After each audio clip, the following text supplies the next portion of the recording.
Alrighty, we're good to go. What's up, everybody? Thank you for joining in. It's been a while since I did this workshop, but it's always requested by a lot of people. Um, so yeah, I think I don't like to do it like a class. Clearly, we're all also professionals, so it's kind of weird to do like a class and just me talking. But I was thinking first, kind of showing like live master.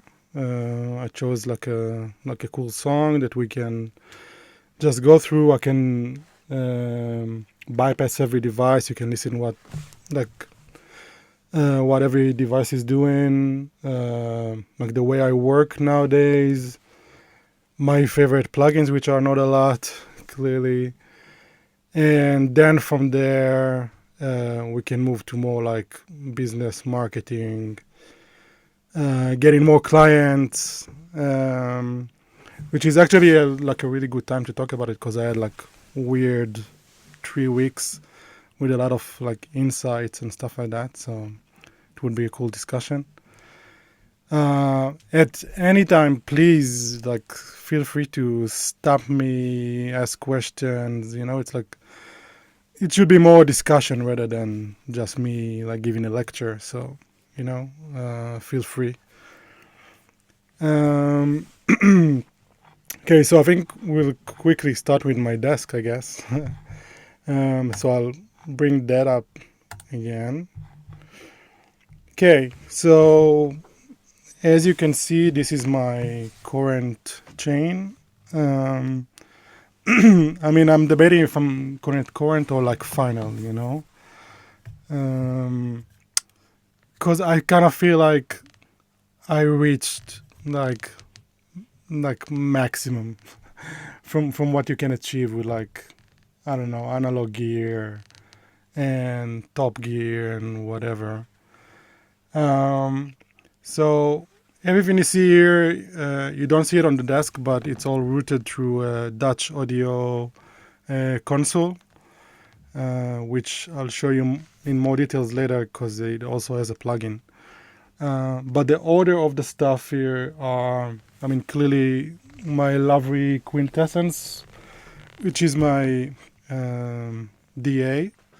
From there, it goes to the Nifexa, which is more of my, I would call it cleanup EQ, even though I'm not a cleanup guy, which we'll talk about. But we'll call it the cleaner EQ of the two that I use. From the Nif, it goes to the UnFairchild, which also comes with this thing which called Unfa 1, which is like an add-on to the UnFairchild. And it basically opens up like a lot of options that are usually you don't get on a Fairchild or the copycat of the Fairchild. Stuff like sidechain. What else does it have? It has feedback, feed forward, compression type that you can choose in between even, which is cool. It has parallel mix, and it has, the most important thing is gain output. So, because usually on the Fairchild you only get input, so you push into the tubes, but then you have to regain somewhere else. So that's gonna solve that issue. From the UnFairchild, it goes to the Terry Audio CEQ, which is my, I'll call it tone shaping EQ. It's very sweet, very smooth. Also, it sounds like massive, which adds a lot. From this EQ, it goes to the NIF Solmo, which is the faster compressor of the two compared to the UnFairchild. So the UnFairchild I use more for, I don't know, enhance groove and the movement and maybe a bit of ambience. And the Solmo, um, that's the last one before I hit the limiter. So that's kind of to control the transients. It's a bit more punchy. But I mean, it has so many functions, to be honest, and I use like almost none of it besides the like just the compression, and even that I usually just move the threshold. But we'll talk about it. And then from the Somo it goes to the Audio LAL, the limiter, which it's like the way I use it is like 50-50.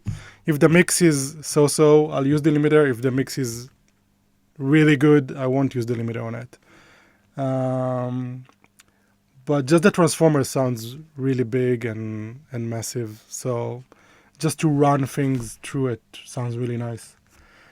And then from there it goes back through the Lavry Savitre, which I used to use a lot for clipping, but my approach to mastering really shifted in the last 6 months.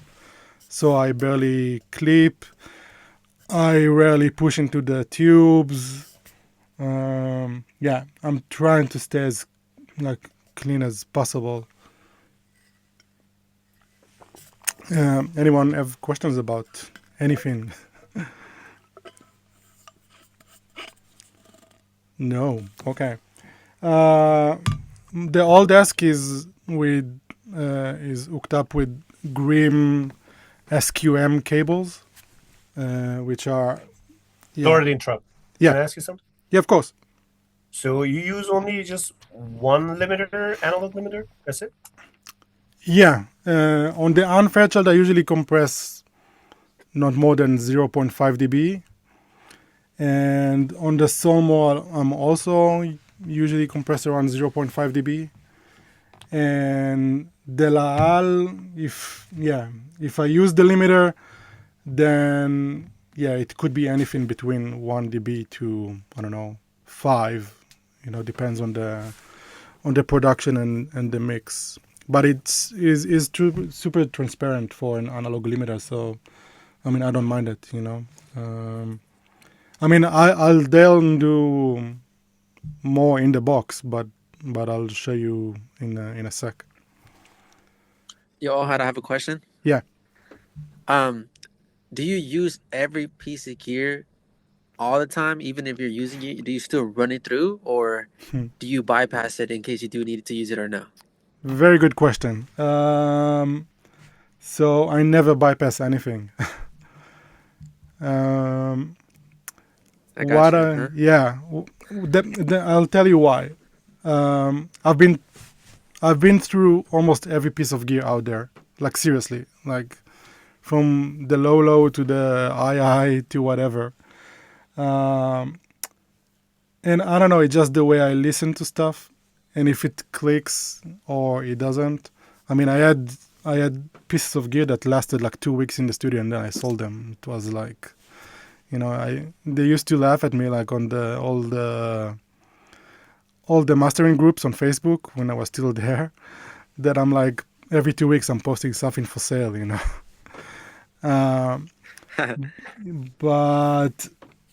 But yeah, I think I was just basically looking for the best pieces that kind of also work well together, because everything affects everything here. If I bypass now the NIF Exa, the UnFairchild sounds different to me. Or if I bypass the UnFairchild, the Terry CEQ sounds different to me. So I just kind of designed it in a way that everything works together, like a one unit almost, Yeah, I see what you're saying. Yeah, I mean, my dream goal is to make like a plugin that kind of, I don't know, when plugins sounds exactly like I want, to make something that kind of resembles that. But until then, yeah, and I mean, cabling also play a big part here. And cabling could be a big long discussion, and There's the believers and the non-believers. Yeah. But I don't know. I hear it different, and I think if you hear it different, then it doesn't matter what anyone say, it's whatever. So XLRs, I have Grim SQM through the old desk. I changed the power cables of every piece of gear, I upgraded digital cables, whatever, And it's true, I had cables that I didn't hear a difference, and then, I got rid of them. But there are cables that I heard a difference. Maybe like power cables or digital cables, but, I'll try and push like till the last percent I can squeeze out of this. And it's electricity, so, I don't know. I think everything is like somehow affects everything, whatever. But yeah. Monitoring wise, I use the Grace switch up. I was actually about to ask this because I know you just got this one, and I don't know where to find this, man. The speakers. You mean the speakers? Yeah. Yeah. So the speakers it's a brand called Librio. It's by a good friend of mine he used to be an acoustician for like 20 years. And he decided to, I don't know why, didn't dive into the speaker world. So he designed those speakers for like the last 2 years or so. And he's still tweaking, to be honest. I feel like almost like a beta tester. But yeah, they are like a full tower. The sub is like 12 inch. The mid range is 10 inch. The tweeter is like horn style. They are DSP based, so they have every box have like an EQ, so you can really tweak it to the way your room is designed or whatever. And my move from speakers, let's say like the last 3 speakers I had are ATC 100, and then I moved to Dutch and Dutch, which are amazing. And then from Dutch and Dutch, I thought you can't get any better. Well, no. First, my hope was that Dutch and Dutch will release a sub for the Dutch and Dutch 8C, to make it a full tower. But it never came. And then my buddy came up with this. So I was like, okay, I can't really compare it to Dutch and Dutch because a full tower, you get way more information compared to, whatever speaker. So it's really hard to compare. But let's say I listen to Key BXT system and add full system. And these are, like minimum at their league and, might be better. Since I got them, honestly, I don't remember when was the last time I got a feedback on a master. Like everything approved on the first one. So it means, whatever I'm getting from them, it's what I'm expecting and it translates super well. So, that's already worth it, there's no competition to that. Hearing 25 hertz in a room, it's amazing. They now have a Instagram page. Generally, I think you can order a pair. And part of the deal is the guy is coming with a speaker to install them in your room. And yeah, he came here to Luxembourg. He spent 2 days. He's a workaholic. He's crazy. And 2 days he barely ate. I had to drag him out to eat. And for 2 days he sat here and to get the maximum out of the speaker in the room. Since then I also learned how to tweak it. So we did one session online where I did more adjustments, stuff like that. But now I also learned how to tweak them, so it's really cool. But they're already like where I want them to be. It's like yeah. So yeah, and on the back there you have like analog inputs and digital input, of course. So I send signal from my Grace M905 digitally, but he's already working on a remote for them as well. So that's gonna be So cool. you connect speakers. Sorry to cut. Yeah, So you connect speakers analog or digital? AES or AES. okay. Yeah, and my audio interface is only AES because I don't need like preamps and stuff like that on the. So my audio interface is RME PCIe card, HDSPE, whatever they called, which is like only like AES. So I'm full Because on digital.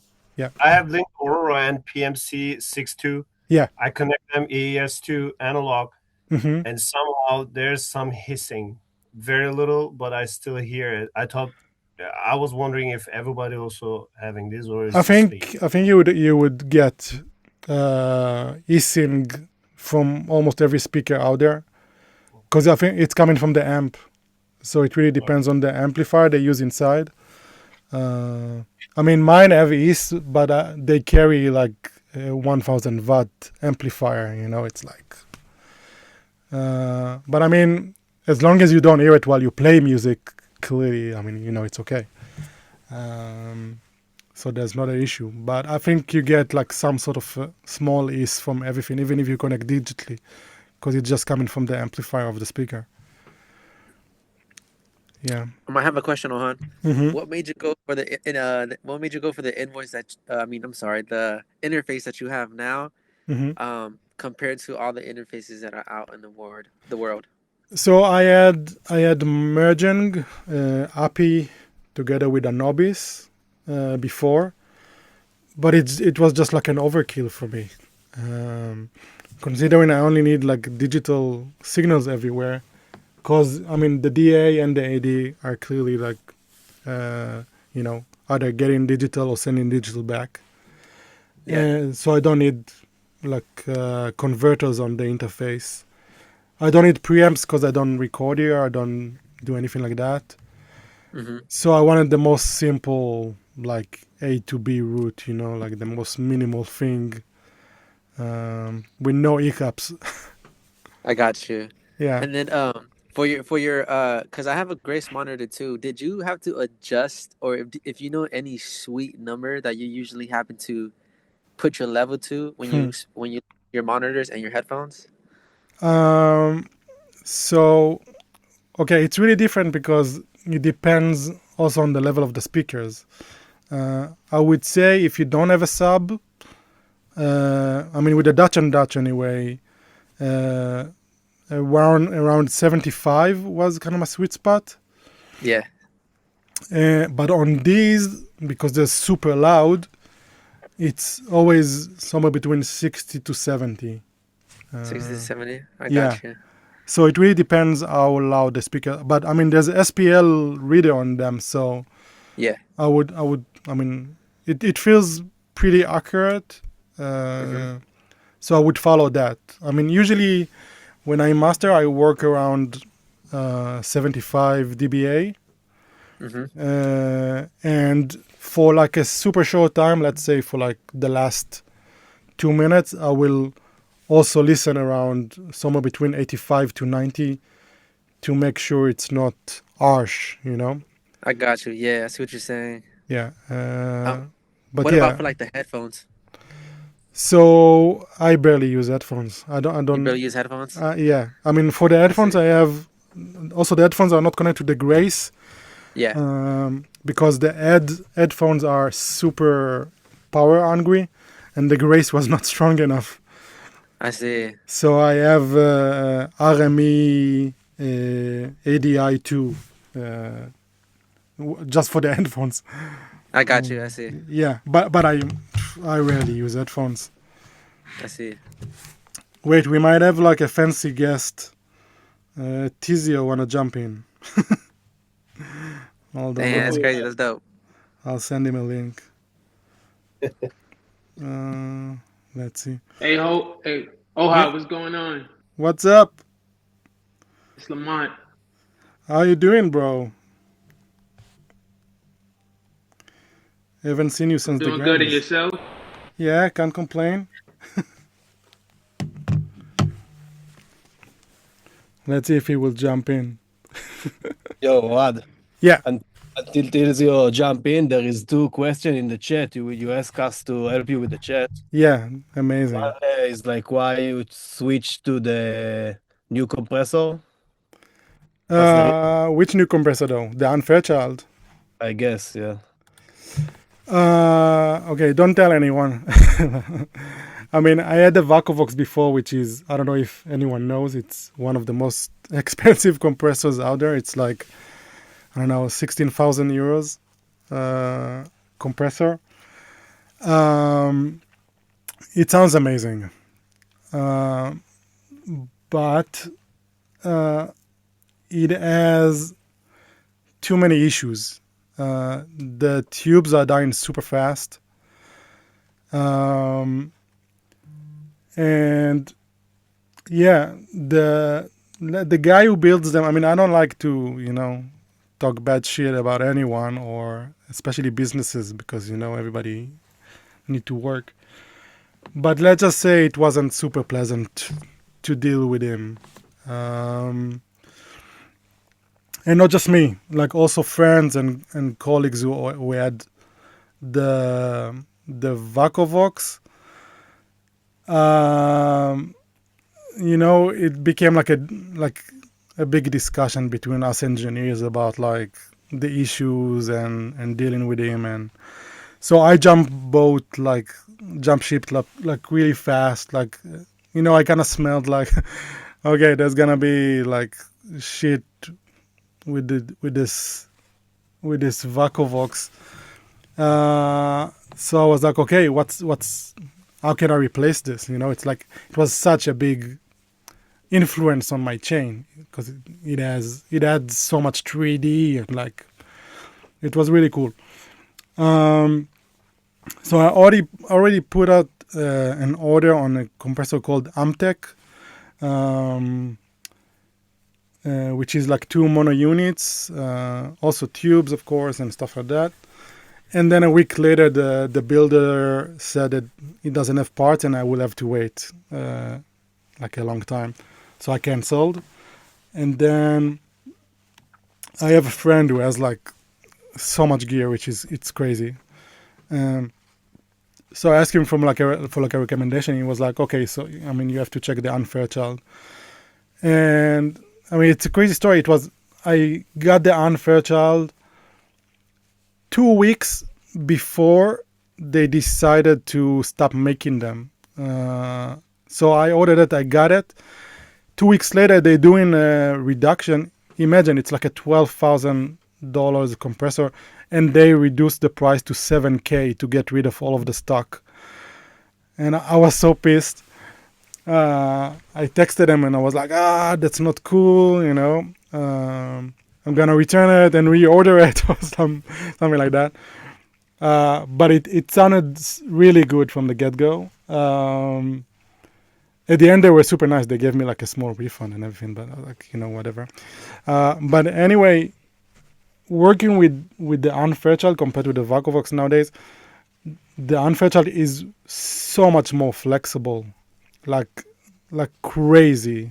Like I can do so much more with it. It can be clean. I can get tone. I don't know. It feels more groovy.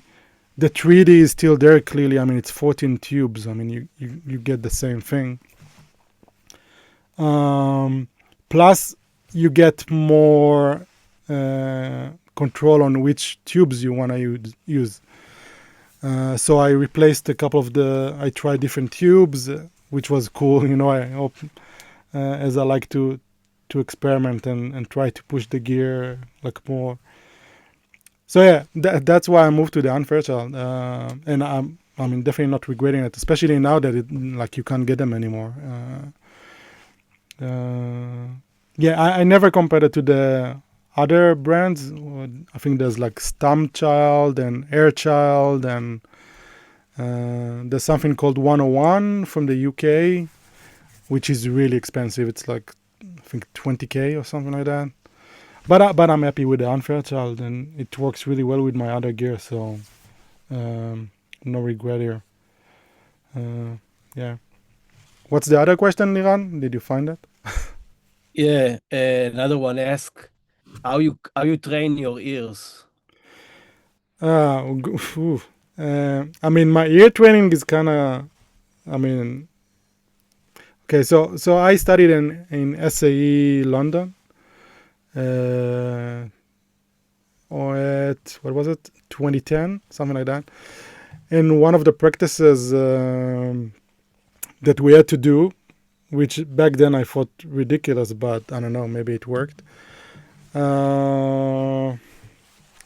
We used to sit and listen to white noise, and then the program was pushing different levels, and you had to like choose where the push was, like just on white noise.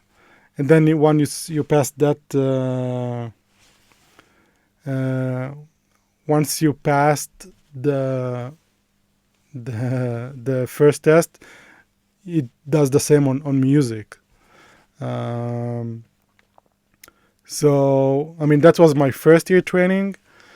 And then, I mean, all my life I grew up with music. I mean, when I used to DJ, I used to like chase new music and listen to a lot of music. I mean, nowadays I rarely have time to listen to music that I didn't master, unfortunately. Though I still try and get on like New Music Friday and stuff like that to just check out what's out there, what everybody's doing, what genre is going well and stuff like that. But I think it's just like listening to music, really. Yeah, that's how I train my ears. So I have another question, Ohad. Yeah.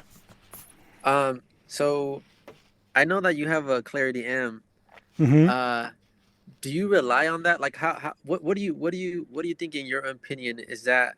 I know it's a visual thing, Yeah. but is it really, really accurate? I know at the end of the day you gotta go with your ears, but how accurate is that Clarity M? I mean, it feels pretty accurate. You know, I don't know. At least if you compare it to plugins and stuff like that, like number wise. If I rely on it, no, I really not. It's just there. I mean, I look on the numbers, but to tell you that I care, it's, unless I really need to. Let's say I got a reference, and the reference is like, I don't know, at this sort of level. Yeah.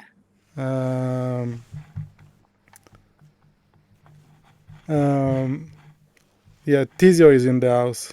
Shout out Tizio. So yeah, unless I really need to pass something by 0.2, I don't care about the numbers, even that. I got you. I see. And also, I used to look at the frequencies. It has this frequency view. Uh-huh. I'm now just looking at the stereo thing. Yeah. And also just because it's cool. Yeah, I see. Do you use it as a plug-in insert? I know you can use it as a plug-in insert and also as a send. No, I'm connected digitally. Well, first, I don't like plugins that I have no idea what they're doing. I mean, it could be that it doesn't do anything, but also, yeah, I don't need it. And I mean, if anything, then digitally would be the most accurate. Yeah, I see. Way. So that's from the Grace, which whatever goes to the speakers goes to my VU meters and the Grace. Right. Yeah. I mean, I rely way more on my VU meters compared to the Grace, to the Clarity. I got you. Yeah, I love VU meters. I think they will tell you, like, the best information you need, like, because you can see how hard it is, you can see how much energy you got in a track, The old school is the the best way. I got you. I see. Yeah. Anyone have more questions, or should we open like a session? Okay, so I'll show you my Wavelab.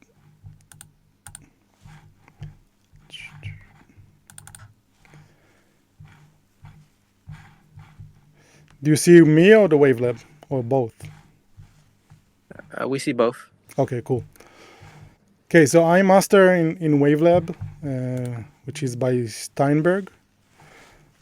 Why did I choose this? I mean, I used to master in Pro Tools, but I don't know, that's really not suitable for mastering. So again, just the way my brain works, I like minimal, I like straightforward, simple things, and I mean that's what Wavelab is giving me. Plus, together with the Stream Deck, that's like, like a game changer.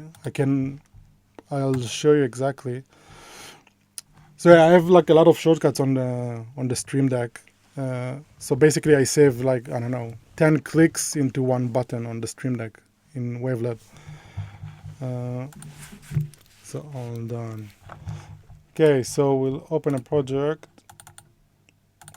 We'll just master it for 0 pretty much.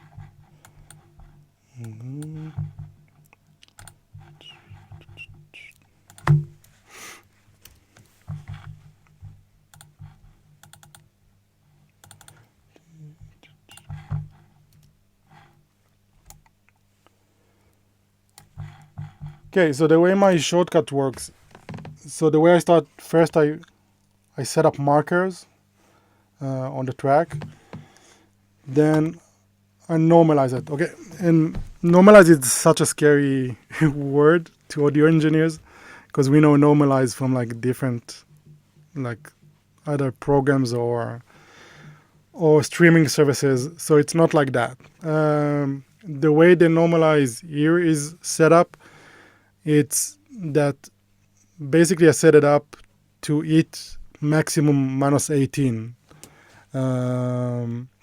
So the peak doesn't eat more than -18. Why? Because that's what my gear likes. That's pretty much it.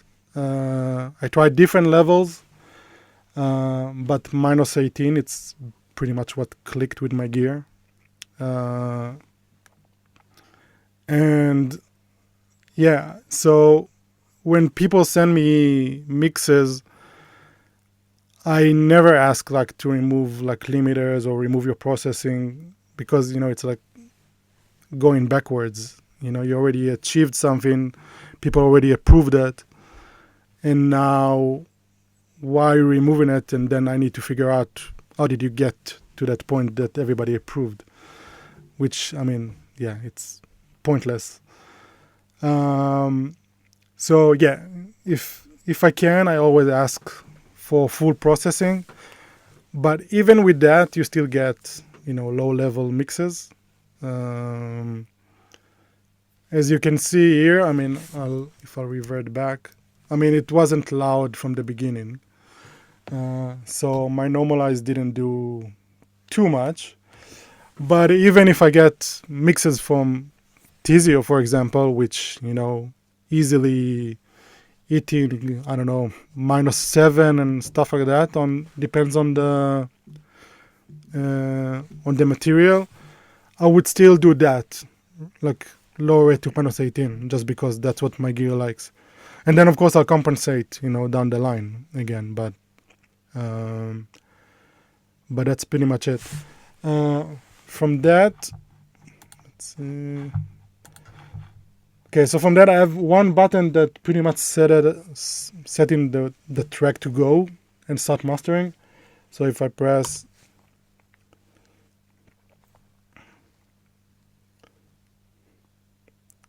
so that was one click on the Stream Deck, and now I'm good to go. It's like even enabled like monitoring, so I can. Okay, plugin wise, I always have that's my current favorite. It's like moving from time to time, or it's shifting and stuff like that. But I don't know, for the last 2 months or so, this have been working for me.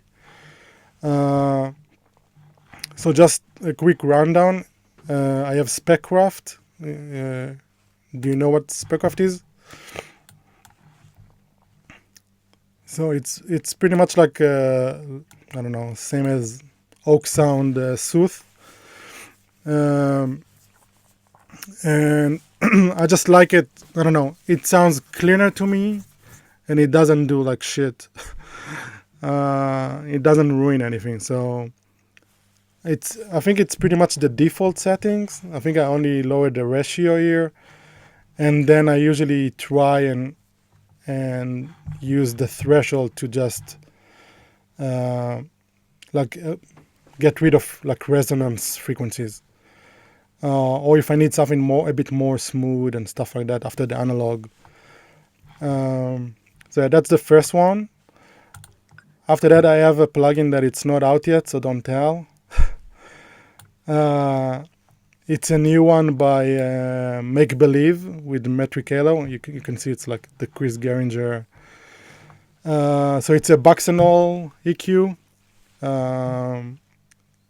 which sounds like super smooth, and I really like the way it opens up the highs and the lows. It's like you have like 20 hertz, 30 hertz, 40 hertz on the low end, and 7K, 8K, and 9.5 on the high shelf. It sounds really good. If I need to, sometimes in analog you might lose a bit of like low end and stuff like that, or sometimes like high end, or if I need to recover after Speckraft, if I need to, let's say I need to smooth something like more than usual, then I'll smooth it here, but then I'll go push the eyes back up here, like recover what Speckraft did. And then basically you get like the brightness back, but now it's smooth. So I have a question to ask you, Ohad. Sorry Yeah. for cutting you off. it's okay, no worries. One, from what I've read and looked around, do you happen to master within the key of the song? What do you mean? The Speckraft? Not with Spectra, but just when you start to boost things and decrease things, do you go based off of ear, or do you boost where that's the key of the song? And I've heard that when you boost around that range, or non-boost around that range, around the key, then it kind of has more of a feeling. I just wanted to see if that's your process. So I will search for the feeling, yes, but not based on key. Like I just listen to the music, to be honest. Okay, I gotcha. try to avoid anything like technical or overthinking or anything like that, and when we go through the gear, you'll see how simple is my process. It's like I don't know. I move like frequency. I move like one knob up, one knob down. Something like that. Yeah. Okay. But you will see. But I really try like to avoid like technical stuff, and I mean you just need to listen. If it works, it works. I got you. Yeah. So after the backs and all, I have Kirchhoff EQ, which I do like one move on that, which is recover punch if I need to. It's always on 0.25 dB, and what I'll do, I'll enable that and pretty much just move the frequencies somewhere between 150 to 160, just to recover like a bit of punch. That's literally the only move I do with this EQ. Then from there, that's my final plugin, TDR limiter. So basically, this thing is always on. I mean, you can say, like you say in mixing, like I master into the limiter. So it's already recovering another 2.5 dB, which I found after my chain. That's where it already bringing me to commercial level, we'll call it. And then if I need to, I push more or less or whatever. But I already listened to what supposedly is the final result. Then I have recently, for a long time I was known for going against TruePic and trying to avoid TruePic and stuff like that, until I found this insane mode on TDR, which I think it's just oversampling. But before that, I used to be on precise, and then I saw, oh my God, there's like something called insane.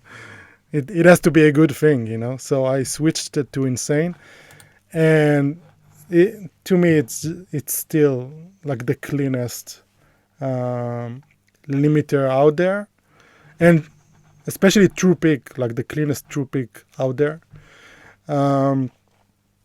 There's good competition nowadays. There's the AL1, which is a really good limiter. Tizio is a big fan of AL1. To me, I don't know. When I try, I've been on AL1 since the alpha, like really from the beginning, and I really prefer the old version, like the alpha.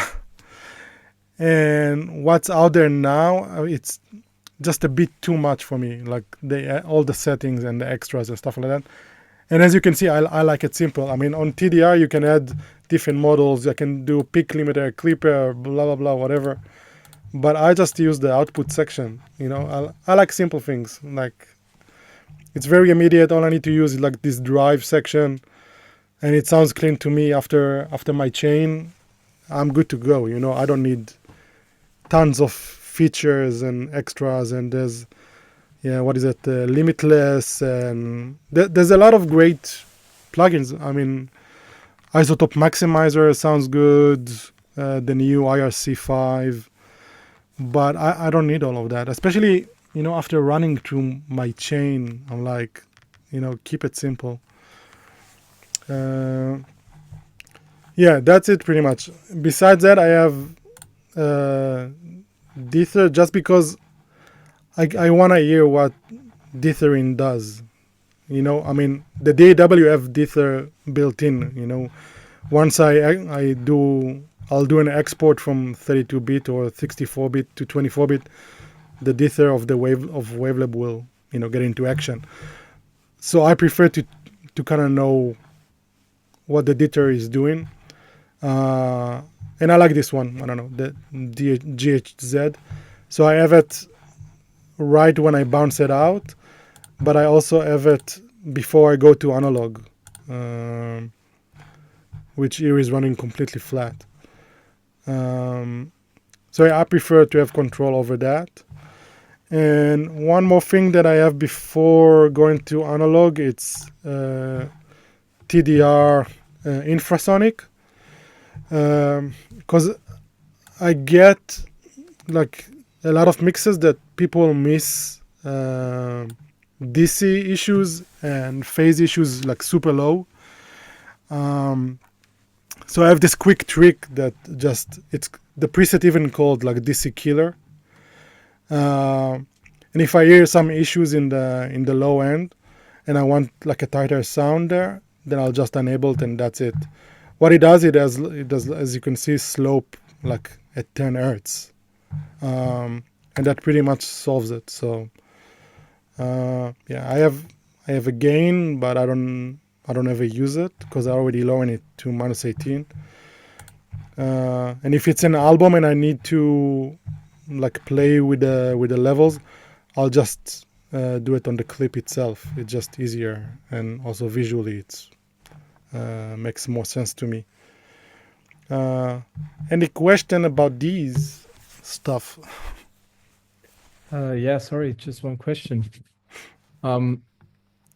To what do you normalize to? Do you normalize to top of loudness range or shorter maximum or I can show to you.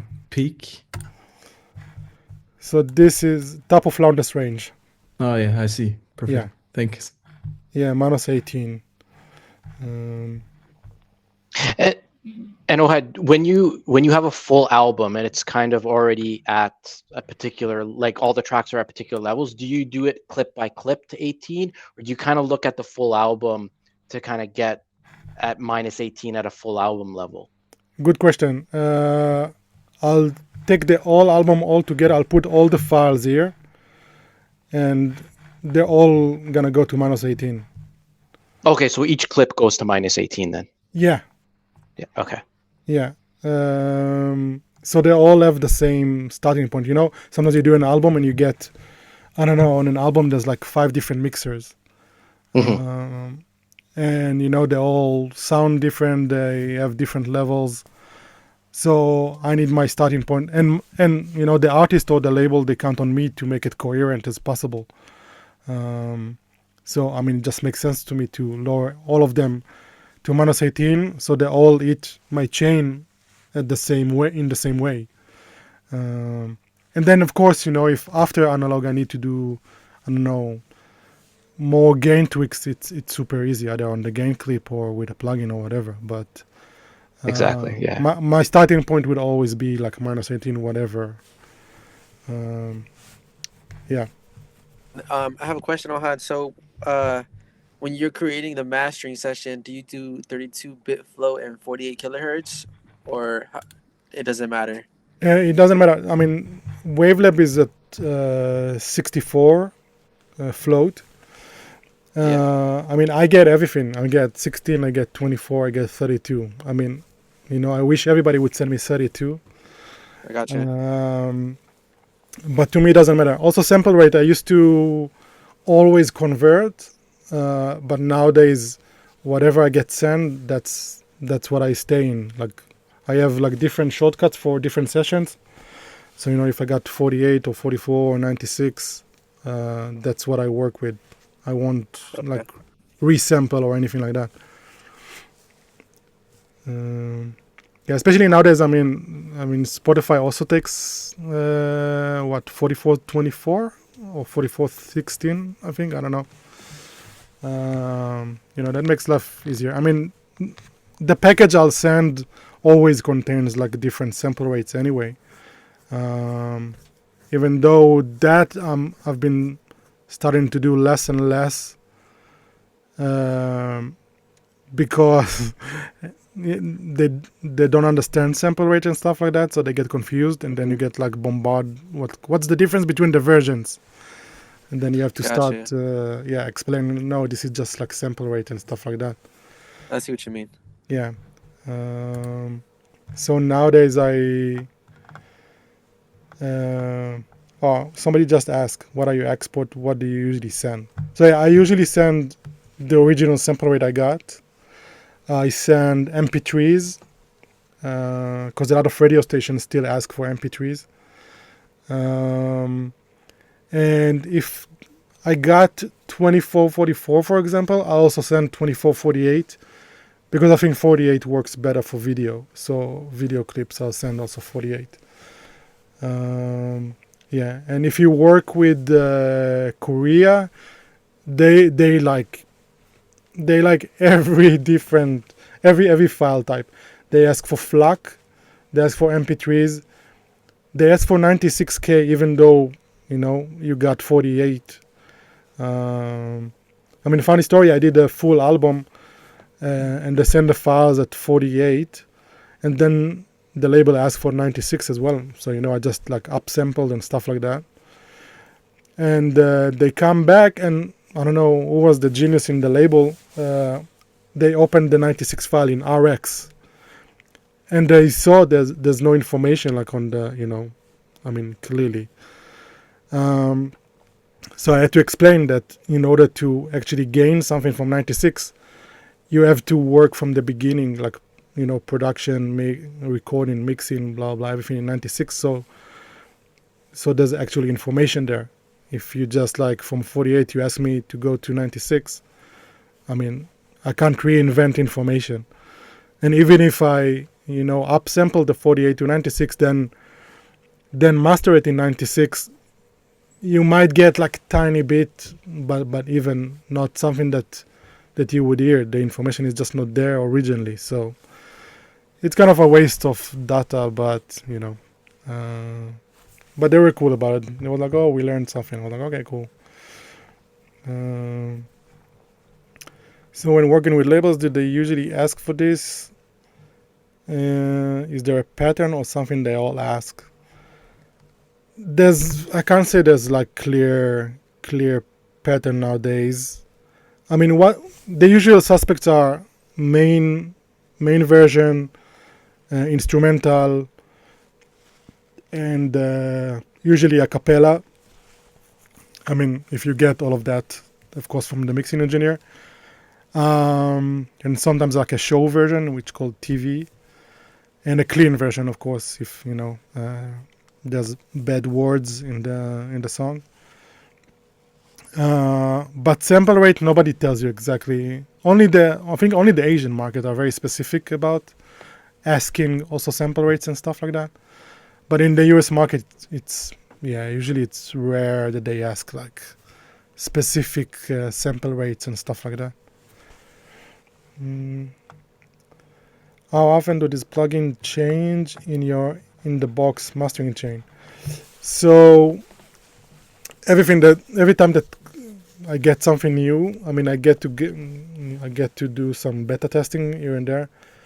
So if something sounds good to me, I'll probably add it to the chain, and then I'll try it on different masters and see if it's a keeper or no. I don't know. I'm trying to stay minimal as possible with plugins, especially after my chain. So I'm only keeping like super useful stuff. I found like cool stuff, cheap plugins that work really well, but right now I don't know. I kind of like this setup. So yeah, it doesn't change that often. I think that's it. Question in the chat.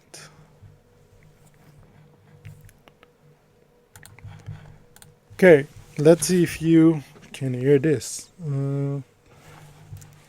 For the crown, acting like a clown, I don't have to make. Okay, just making sure everybody's getting the signal. Yes. Yeah? Okay, cool. Yep. So Yep. I think the best way to do this, let's see. Yeah. So like I said, that's the plugin for my Dutch audio console. So you can see there's label of every piece of gear. And I can just bypass the gear from the plugin. And I also have control on the input gain and output gain. So that's very, very useful if I master remotely. Let's say I'm in LA or anything like that. And I run through things through my analog gear. And let's say, I don't know, the UnFairchild is not playing nice. I can just bypass it from here or from anywhere in the world. Or I always leave like specific level before the delivery. So let's say if something now clipping too hard, the delivery, I have control on the output right before the delivery. So I can just lower the level and then I'm safe. So yeah, I'll put this in bypass for now, and I'll just play the mix first, so you'll get a feel of like where the mix at. I didn't get a louder reference, so the normal mix pretty much is my reference. I mean, level-wise, of course, it won't be hard to beat, but it would also be interesting to compare it like balance-wise and what we gain. So we'll also do like a final level match at the end. But let's start by listening to the mix for like a minute, just so you understand what we're working with here. So the singer is called Tali. She's actually from here, from Luxembourg. She also represented Luxembourg in the Eurovision. yeah, this song just came out a week ago, I think. Yeah, it's pretty cool. I'll play it. I wish you well and goodbye, but don't make me smile and spin me around for a night and kiss in the morning, then leave with your head down. Lights start to fade out while I'm saving tears in my eyes. Say it loud, say it clear, say it again. I am something you can never win. You know a sinner is always gonna sin. Pray to God, go to church, wishing it could get you clean. That I deserve better. I wish you well and goodbye, but don't make me smile and spin me around for a night and kiss in the morning, then leave with your head down. Lights start to fade out while I'm saving tears in my eyes, but don't make me smile. Don't let me think for a while that you're gonna stay now, then leave with your head down. Lights start to fade out while I'm saving tears in my eyes, but don't. Cool song. Wow, nice. Great What did you mix. say? Sorry. I say nice mixing, really. Yeah, you like the mix? Yeah, I like it. Yeah. So this was produced and mixed by the same guy. Yeah, super talented guy called Adi. Yeah. Did you hear any issues on the mix? I mean, what are your thoughts? Like just from top of your head. I mean, it could be there's no issues, you know? It's like To me, sound was really musical, actually. yeah. Yeah, he's a very musical guy. He's also playing like 10 different instruments, so you can really hear it in his production and mix. Okay, so I mean, my goal is always try and make things better, even if they're already amazing. So I always try to beat the mix in a way. Okay, so I'll play it first through the chain. Everything is in bypass now, and I'll enable every piece of gear so you can hear what every piece of gear is doing. And then when the whole chain is up, pretty much, I'll show you pretty much how I master it. Okay, so first it's just through the converters. You well and goodbye, but don't make me smile and spin me around for a night and kiss in the morning, then leave with your head down. Lights start to fade out while I'm saving tears in my eyes.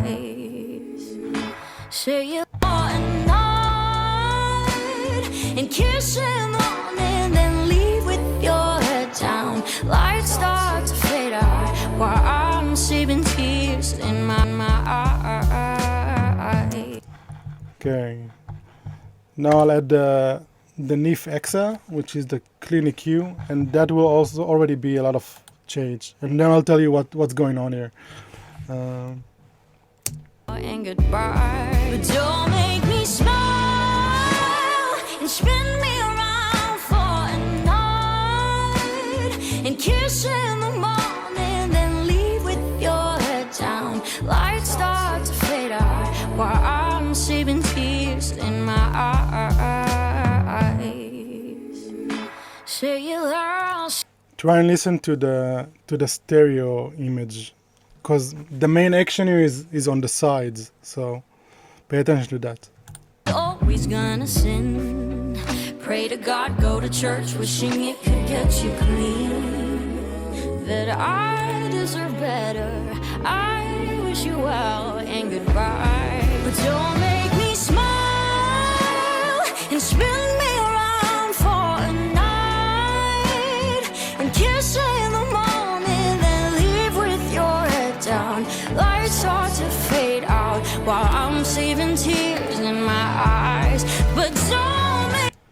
So I'll tell you what I'm like hearing. Just I mean, it's been a while since I only listened to like the gear specifically, but just from the EXA, I'm getting like okay, the vocals are like still like super center and in front, but then everything around there kind of like rapping her more in a way, because the lift on the sides. So yeah, there's a lot going on here. So I'll just tell you what's happening actually, because it does a lot. So yeah, I'm always working mid side on the EXA. On the mid section, and I think there's like in total I'm doing like 8 moves on this EQ, and only one of them is cutting. All the rest is boosting. So I'm cutting 20 hertz, FADB, not a shelf, like just like a very wide Q. Then I'm boosting 170, and I'm boosting 1 kilo 74. That's on the mid section. And then on the sides, I'm adding a shelf up to 126 hertz. So basically I'm lifting all of the low end on the sides by 1 dB. Then I'm adding 390 hertz, so like mid-range, low mid, also 1 dB. I'm pushing 320 kilohertz, 3.2 kilohertz. I'm adding a shelf down to 11 kilohertz and a shelf at 72 kilohertz, like super high, because the EXA have like a double. So basically on the knob it would say 36 kilohertz, but then you can double it, so 72. Clearly nobody hears 72 or even 36, but because of the shape of the queue of the shelf, it goes like lower than that, clearly. So that's basically my, people looking for airy Q, like on mug and stuff like that. So that's my airy Q, pretty much, and that's always on, like 2 dB at 72K on the sides. So yeah, I do a lot on the sides. But if on paper you read those numbers and you say, oh my God, this can't be sounding good. But it does. I used to go even harder, and then I got these speakers, and then I heard more information. So I, like in the last 2 months, I kind of, but I don't know, I lowered it by like FADB and stuff like that. So yeah, the EXA does a lot of like heavy lifting, but because it's so precise and so smooth and clean, it doesn't sound like you do a lot, which is what I like about it. It's like it's almost like art to say what's actually happening. Which, yeah, that's my goal, like to do things that people would say, oh, it sounds better, but I can't tell what it did, like something like that. Yeah. Anyone have questions about the EXA or anything until now? Okay, so we can move to the UnFairchild. So the UnFairchild is in bypass now, and I'll enable and disable it. I pretty much have the same settings on the UnFairchild. I rarely change anything on the UnFairchild. The only thing I change on that is the time constant. I only work on the if you know the Fairchild, then it has 1 to 6, and then it has variable 1 to 4.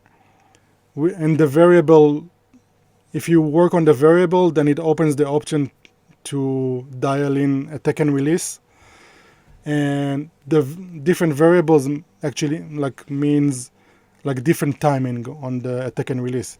So if you change the variable, then the attack and release, behave differently, clearly. I see they have some questions. Let's see.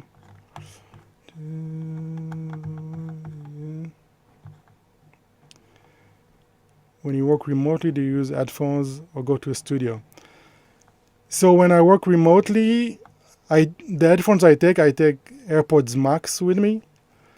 But like I really don't like working on headphones, so I kind of learned like how to listen on the MacBook speakers.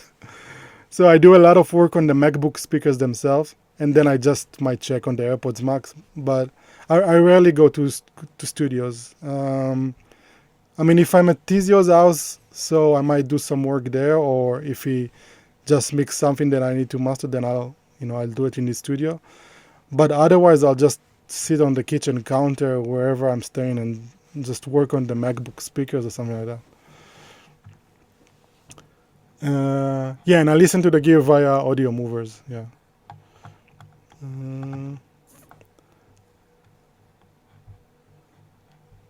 Stage feels weird in the mix. How do you approach in your head out the sound stage sound? Can you elaborate on this, if you don't mind? Which version of Exa do you use? There's only one version. I have the one without the filters because I don't like filters. I never use filters. So besides to deal with DC, clearly like before, but otherwise I don't use filters. I don't like to filter stuff. Yeah. Okay, so we'll listen to the UnFairchild. And goodbye, but don't make me smile and spin me around for a night and kiss in the morning, then leave with your head down. Lights start to fade out while I'm saving tears in my eyes. Say it loud, say it clear, say it again. I am something you can never win. You know a sinner is always gonna sin. Pray to God, go to church, wishing it could get you clean. That I deserve better. I wish you well and goodbye. But don't make me smile and spin me around for a night and kiss in the morning, then leave with your head. This thing is a beast. I love this thing. it added like so much like depth to that mix. It's yeah. Yeah, so my sidechain on this is always at 400 hertz. So like I pretty much let the low mid and like low frequencies like uncompressed. And then I'm somewhere between feedback and feed forward. I played with it for a bit, and then until I found like a sweet spot that I'm not losing punch, but it's still very musical. Because feed forward tends to be sometimes too aggressive. So what's cool, you can kind of dial it in between. So yeah, it's like not 50-50 between feedback and feed forward, but kind of close to that. And that's it. I don't have parallel is like fully wet. I don't like parallel in analog. It always sounds like super weird to me. Yeah, I don't really push into the tubes here. It's yeah. very clean, smooth. The attack and release, I'm also, yeah. Again, like the only thing I'm moving around is like the variables because, and it has 4 variables, and I kind of in my head I kind of categorize them according to the genre because the way the timing of the release and attack are changing. So, for example, variable 4 for me it's more, I don't know, pop and stuff like that needs to stay clean.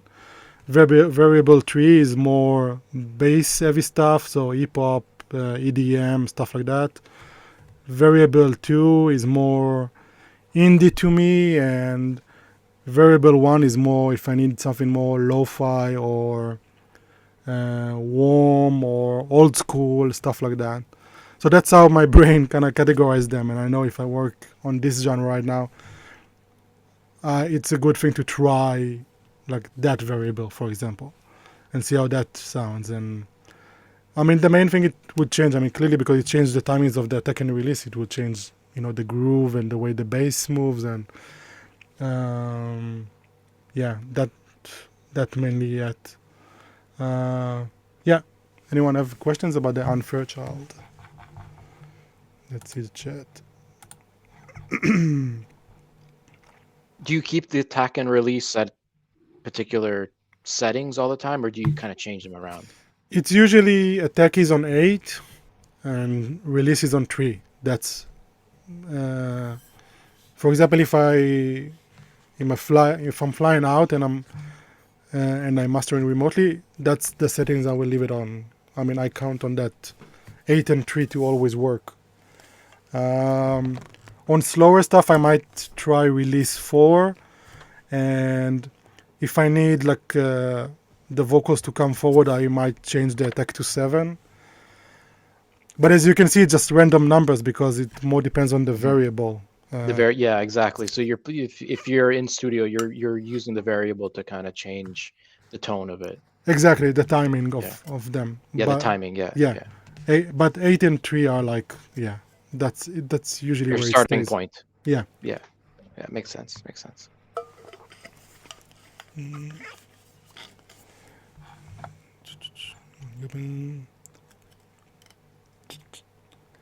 How do you approach depth and height? You like focusing vocals, instrument, make it wider. Okay. So when I master, let's say it's clearly a song like that, or anything with vocals. Vocals are always my number one. They're like the queen of the mix. It's like the most important thing. And when an artist listens to a mix or a master, the first thing they will listen to is their voice. So that's my focus. I mean, everything around that, like that I changed, like soundstage and depth and stuff like that. It's all based on me listening to how does it affect the vocals. Like if I moved like I don't know, from 3.2 to 3.6 kilohertz, I would listen to how the vocals come out, or if they're back in and stuff like that. So it's always about the vocals to me. If it's an instrumental like EDM and stuff like that, I generally push less on the sides just because the way club systems work and stuff like that. And on those I would focus more on, let's say, the kick and the punch, because if you push too much stuff on the sides, you're starting to lose the mid section, like transients, stuff like that. So yeah, that's the difference between working on an instrumental or something like a pop track. So yeah, vocals are always my guide in a way when I master. Okay, so that was the UnFairchild, and now we listen to the Terry Audio CQ. I mean, I would love to. So that's the thing with with the order of the gear. I would love, for example, to bypass the UnFairchild and just listen to the CEQ. But the CEQ is so specific with the gear in front of it that if I bypass the UnFairchild, the CEQ will drop 6 dB in level. What's cool on the CEQ though, it has his own transformer that you can put in or out, and it changes the sound. But I'm not a fan of the sound of the transformer, in my chain, so I never bypass the UnFairchild just to hear the CEQ. I just it is what it is, and I move on. So we'll listen to the CEQ in this scenario. The thought twice when you roll the dice. Now you're part of history. Can't afford a crown, acting like a clown. I don't have to make you see that I deserve better.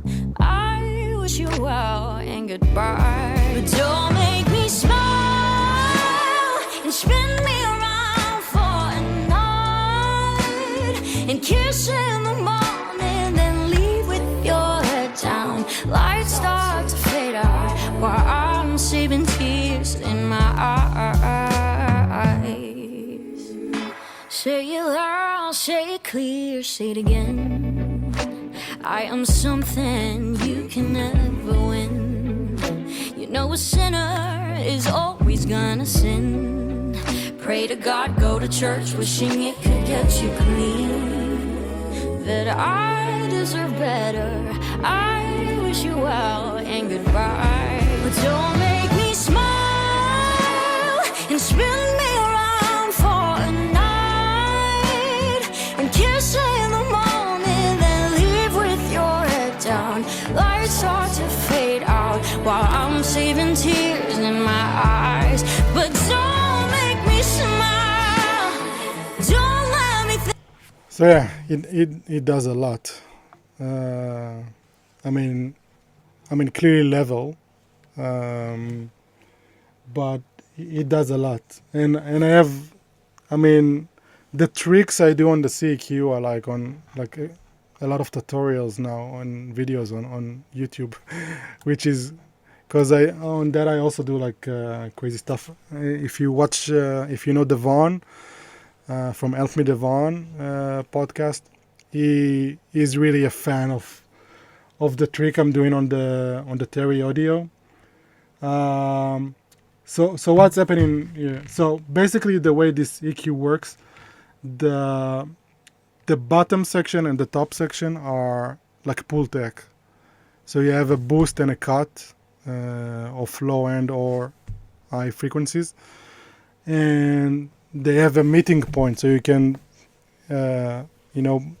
boost a certain frequency and let's say cut a different frequency like higher frequency on the low end, for example. So for example, if I boost 60 hertz on the low end, but I also cut 200, and then it creates some sort of a resonance between them.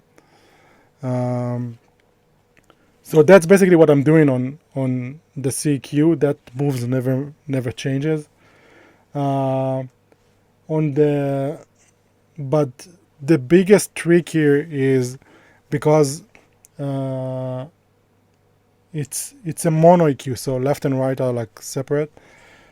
So what I do, I'll push on the left side a different frequency from the right side. So let's say midsection, I'll push on the left side, I'm pushing 600 hertz, but on the right side, I'm pushing 800 hertz. So that kind of creates a bigger sides 3D effect in a way.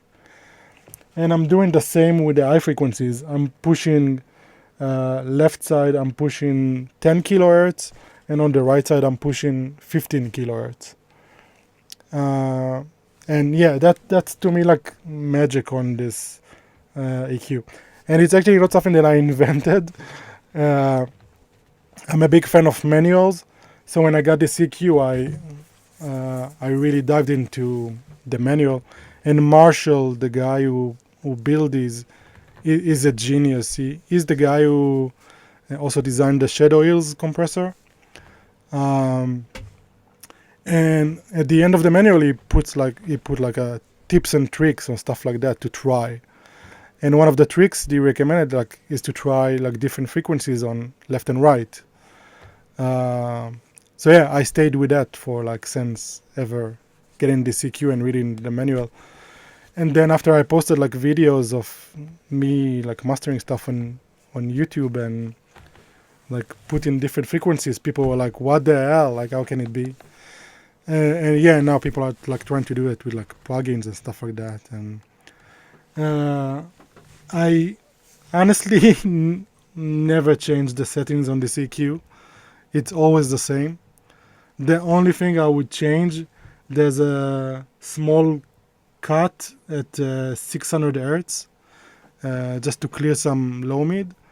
Sometimes it will move to 400. That's I would compare during I master to see how that sounds and that sounds, but that's it. That's the only move I do on the CQ. All the other settings are permanent on this, because it just works. I mean, you heard it. We didn't do anything.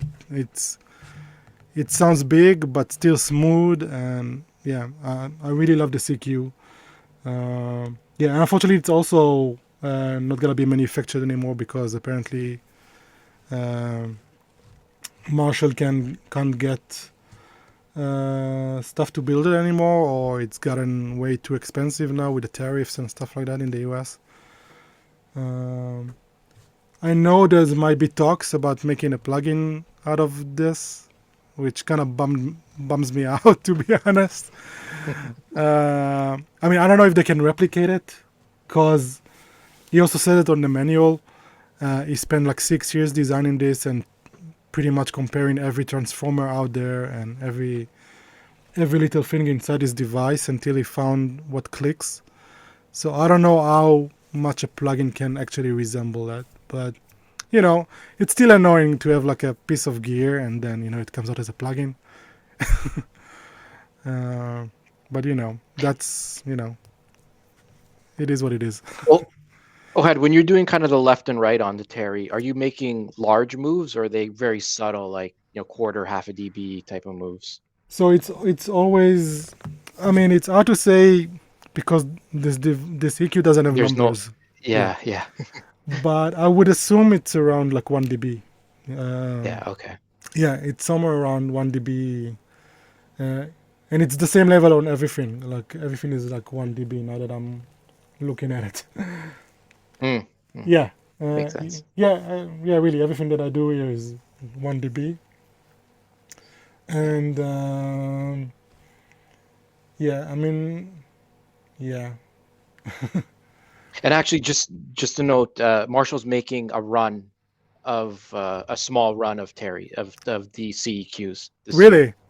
Yeah. He posted on Instagram. He got some parts. Okay. He got all the parts, I guess, roughly cheap. A small run. I reached out to him just for costing. Yeah, he's doing a small run. I think some of them will be available by August. And then he's gonna decide from there what he does afterwards.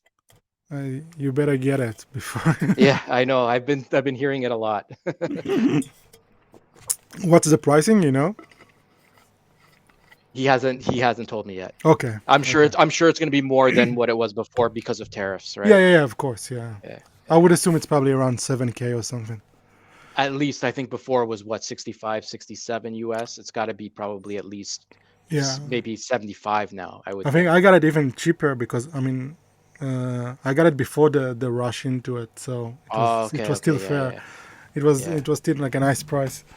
But at least he's gonna try to make some, so hopefully they'll be in production maybe soon. Yeah, it's I mean, I had so many different tone EQs and stuff like that, but nothing sounds even close to this. I mean, I don't know if you know the brand Giraffe. It's this guy from yeah.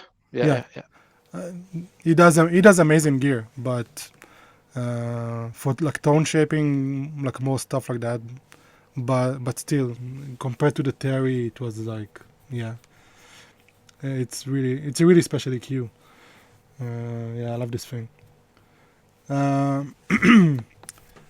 Yeah, from the Terry, we go to the Solmo, which also the settings never change on this, besides the threshold. And the link, which is a super cool function. So the link is pretty much you separate like the left and right processing, and you have like level to that. You can disable it completely, and then you have level 2, level 3, level 4, or on like fully linked. So sometimes I'll move from on, I'll move to 4, and it does something like super cool to the stereo image. And sometimes it doesn't work, and then you feel like it's collapsing a little bit, like something is missing. But I'll move it while I'm playing it, and then, I mean, it's not easy to track it, but try and focus on like the center of the mix, if it's gone or if it's gotten better, something like that. In terms of attack and release, my attack is always on 27. My release is always on 150, and these are milliseconds. And then ratio, I'm always on 1.2, which is the lowest on this. Sidechain on 150. Yeah, as you can see, I'm not a fan of like compressing like low frequencies. And yeah, I mean, threshold doesn't matter. It's according to the material, of course. Yeah, other than that, there's crazy stuff on this compressor. It has something that's called crossover frequency, that you can target compression on specific frequencies, like 75 Hertz, 150 or higher. And then you have parallel compression as well. And it also have something that's called sidechain iBoost. So let's say there's an annoying frequency like 2K, 4K that you want to compress more, so you can push it in the sidechain, and then the compressor will react more to that. But again, I never use these things. I just compress like in the most basic way. And it has gain reduction offset that you can push it more into the circuit, and then it reacts differently. But yeah, again, it's an amazing compressor though. It sounds amazing. Before I got the audio limiter, this used to be my less gain into the Lavry, because it's like super clean and it sounds amazing. But now, I don't use it. We listen. I'll do the first chorus with the Solmo on off, and then later I'll start playing with the link, so you can hear it. Let's go. But I deserve better. I wish you well and goodbye. But don't make me smile and spin me around for a night, and kiss in the morning, then leave with your head down. Lights start to fade out while I'm saving tears in my eyes.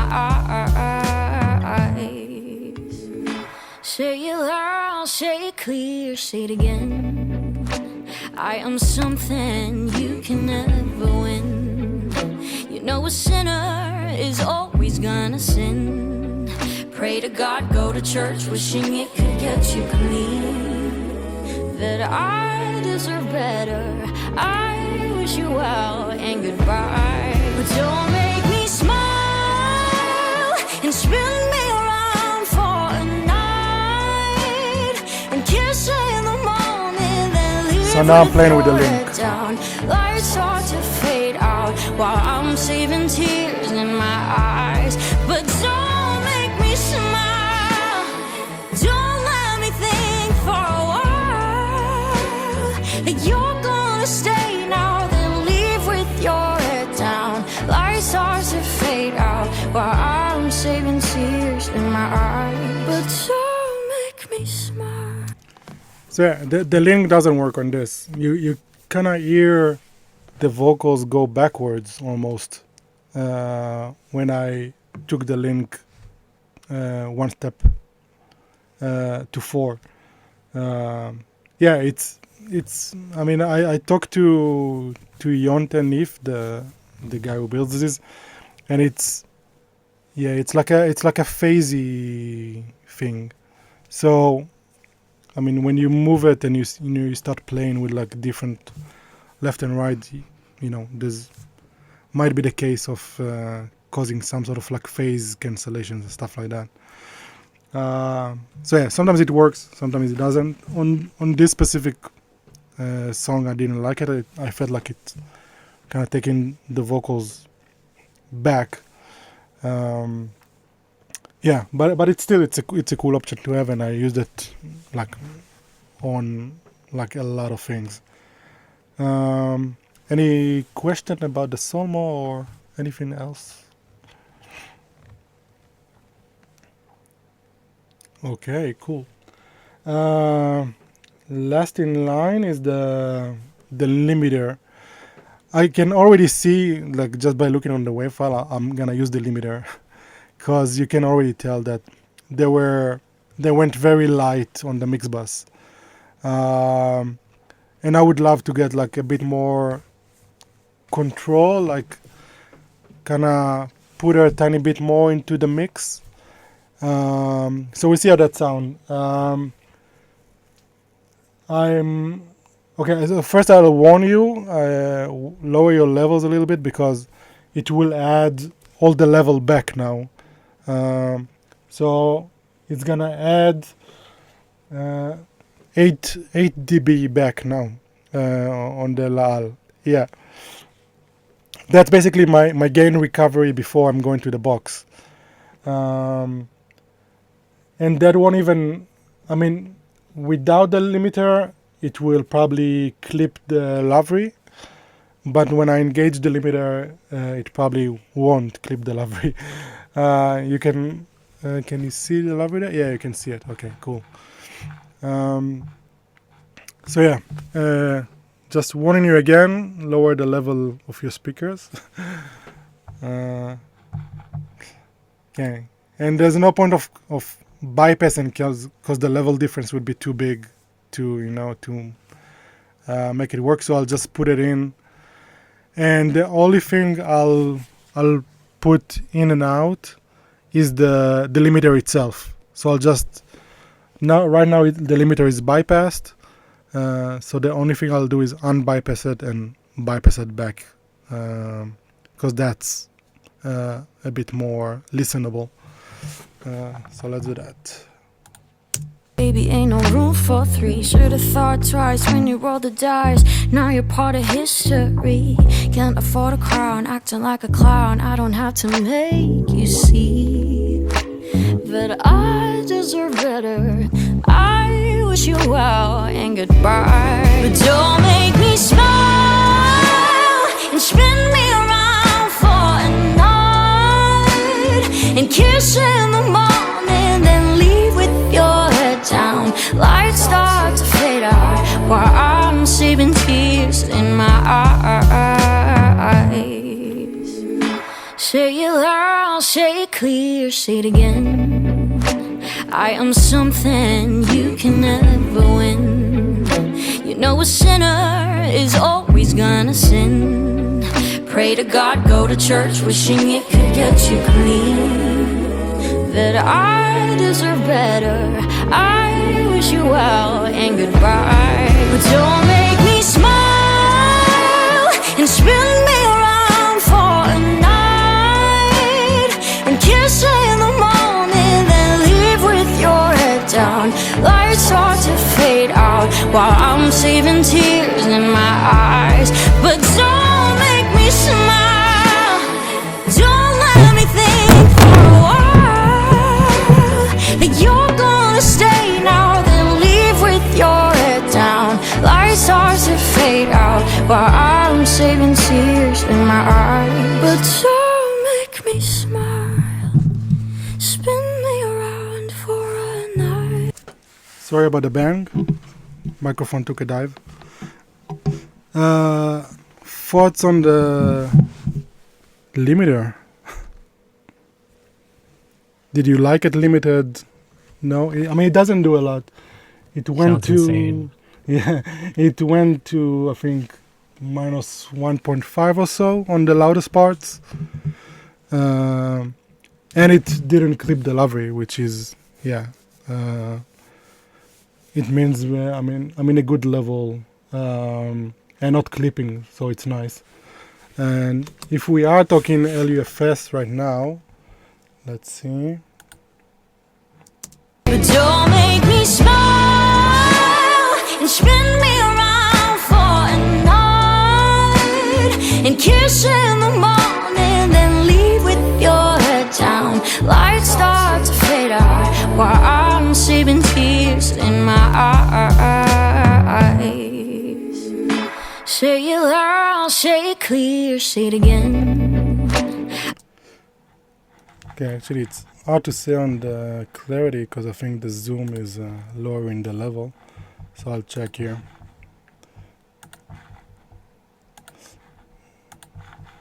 Yeah, I was about to say this actually. What I hear is just my level also just seeing -4. Interesting.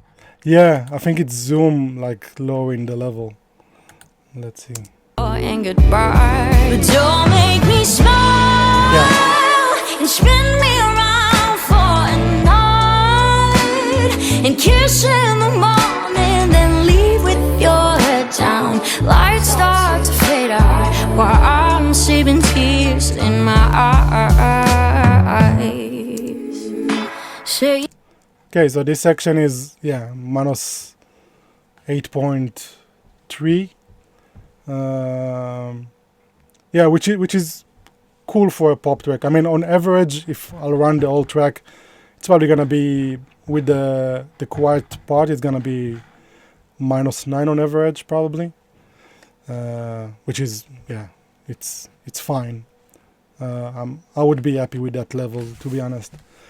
But what I'm hearing after the limiter is it sounds really good and glued, but it also kind of pushed the S's and a bit out.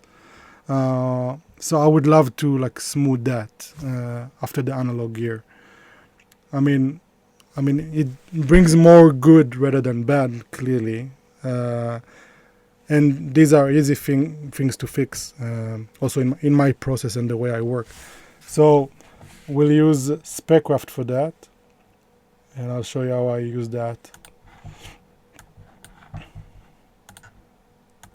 I wish you well and goodbye, but don't make me smile and spin me around for a night and kiss in the morning, then leave with your head down. Lights start to fade out while I'm saving tears in my eyes. Say it loud, say it clear, say it again. And if I do this, like delta type shit, you can hear what exactly it's attacking. And if I exaggerate,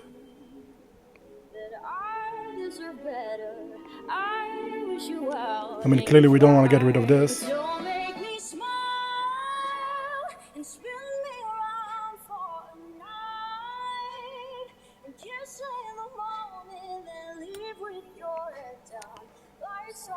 And if you listen carefully, you can hear like almost the digital artifacts from the mix. You know, probably some auto-tune artifacts and stuff like that.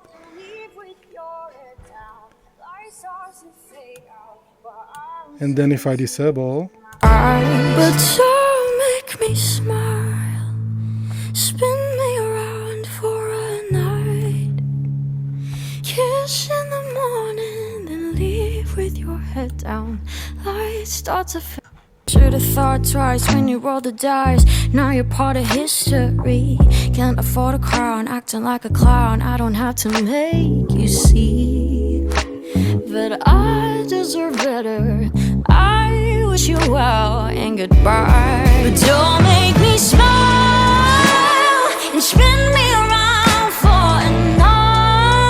then if I and bypass, kiss in the morning, then leave with your head down. Lights start to fade out while I'm saving tears in my eyes.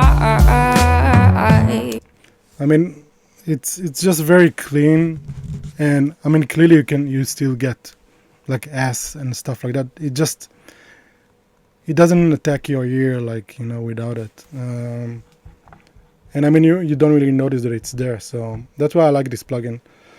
And you saw the only thing I do is like threshold, and I play with the ratio like really like I had like 0.1, 0.2. The ratio actually means like how deep it would dig into the frequency it detects. So I try to find like a balance between the threshold and the ratio, and then all the other stuff are, if I'm not mistaken, it's the default, like when you open the plugin for the first time. And I changed this because I don't want it to work on the low frequencies. Sometimes I get like an harsh snare or something like that, or even like a bass that going like too crazy. Then I will lower it a bit more, and it will control it like with a bit of dynamic. But that's it. That's usually my go-to setting. In terms of Baxanol, we can try and listen to this, and then I will check if I want to make the mix, like the master, a bit warmer, just because of the genre.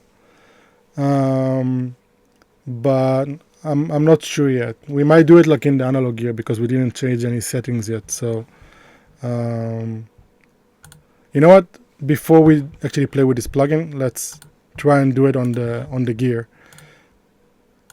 Okay, so I'll play this, and I'll just move settings around like the way I usually work, and just listen to the vocals and what's changing, and then I can tell you like what, if I changed anything or what I did, and then we can take it from there. Let's see. But I deserve better. I wish you well and goodbye. But don't make me smile and spin me around for a night, and kiss in the morning, then leave with your head down. Lights start to fade out while I'm saving tears in my eyes. Say it loud, say it clear, say it again. I am something you can never win. You know a sinner is always gonna sin. Pray to God, go to church, wishing it could get you clean. That I deserve better. I wish you well and goodbye. But don't make me smile and spin me around for a night, and kiss in the morning, then leave with your head down. Lights start to fade out while I'm saving tears in my eyes. But don't make me smile. Don't let me think for a while that you're gonna stay now, then leave with your head down. Lights start to fade out while I'm saving tears in my eyes. But don't make me smile. Spin me around for a night, kiss in the morning, then leave with your head down. Lights start to fade out while I'm saving tears in my eyes. Don't make me smile. Don't let me think for a while that you're gonna stay now, then leave with your head down. Lights start to fade out while I'm saving tears in my eyes.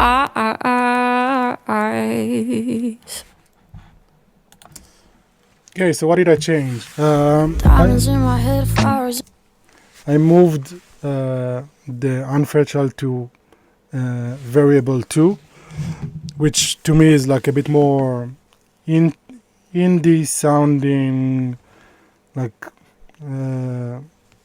timing wise, like the vibe kind of worked for me more. What else?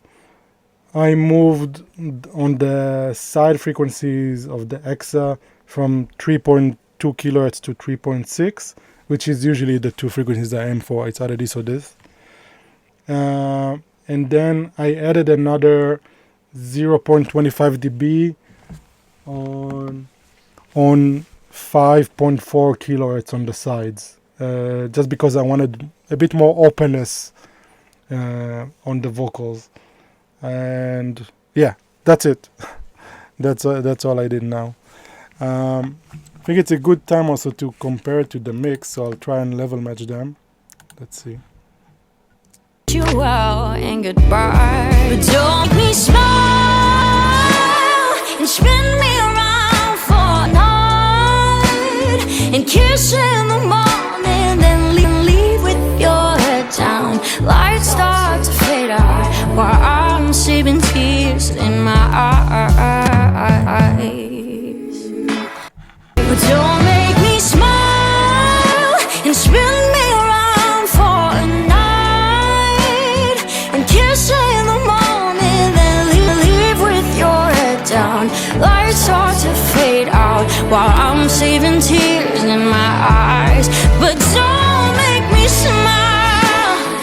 Don't let me think for a while that you're gonna stay now, then leave with your head down. Lights start to fade out while I'm saving tears in my eyes. But don't make me smile. Don't make me smile and spin me around for a night and kiss in the morning, then leave with your head down. Lights start to fade out while I'm saving tears in my eyes. But don't make me smile. Okay, so from comparing, I think I might be able to push a bit more energy in the master. So we'll try and do it with this. And then the plugin is not out yet, but I have presets that's supposed to be on the final one. And I have a preset that I made that's called Recovering Analog. So let's see. So basically it's a FADB boost at 30 Hz and FADB boost at 9.5. Let's see if it helps. I deserve better. I wish you well and goodbye. But don't make me smile and spin me around for a night and kiss in the morning, then leave with your head down. Lights start to fade out while I'm saving tears in my eyes.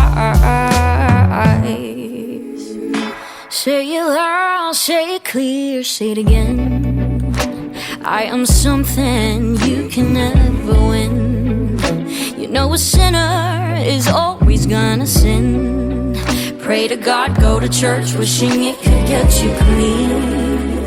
That I deserve better. I wish you well and goodbye. But don't make me smile and spin me around for a night and kiss in the morning, then leave with your head down. Yeah, I like it. I think it adds energy to the bass, but also it kind of adds warmth to the vocals, and kind of add a tiny bit more glue and groove to this thing. So I think I'm gonna keep it. Also, I changed from 9.5 to 8 kilohertz. So the slope will be a tiny bit more smooth in the high frequencies. Any questions so far? When is this plugin coming out? If you happen to know. Good question. I thought soon, but when I accidentally did like a story where you can see just the name of the plugin, not even the plugin, they asked if I can blur it because I don't know, maybe they have some issues somewhere down the line. But I think soon. We'll see. Yeah, and then the next one is the Kirchhoff. I want to see if I can push the kick area or something like that, maybe a bit more, to see if that's helping us. And that's pretty much the final move. So let's see if it helps us or not. You're better. I wish you well and goodbye. But don't make me smile and spin me around for a night and kiss in the morning, then leave with your head down. Lights start to fade out while I'm saving tears in my eyes. Say it loud, say it, but don't make me smile and spin me around for a night and kiss in the morning, then leave with your head down. Lights start to fade out while I'm saving tears.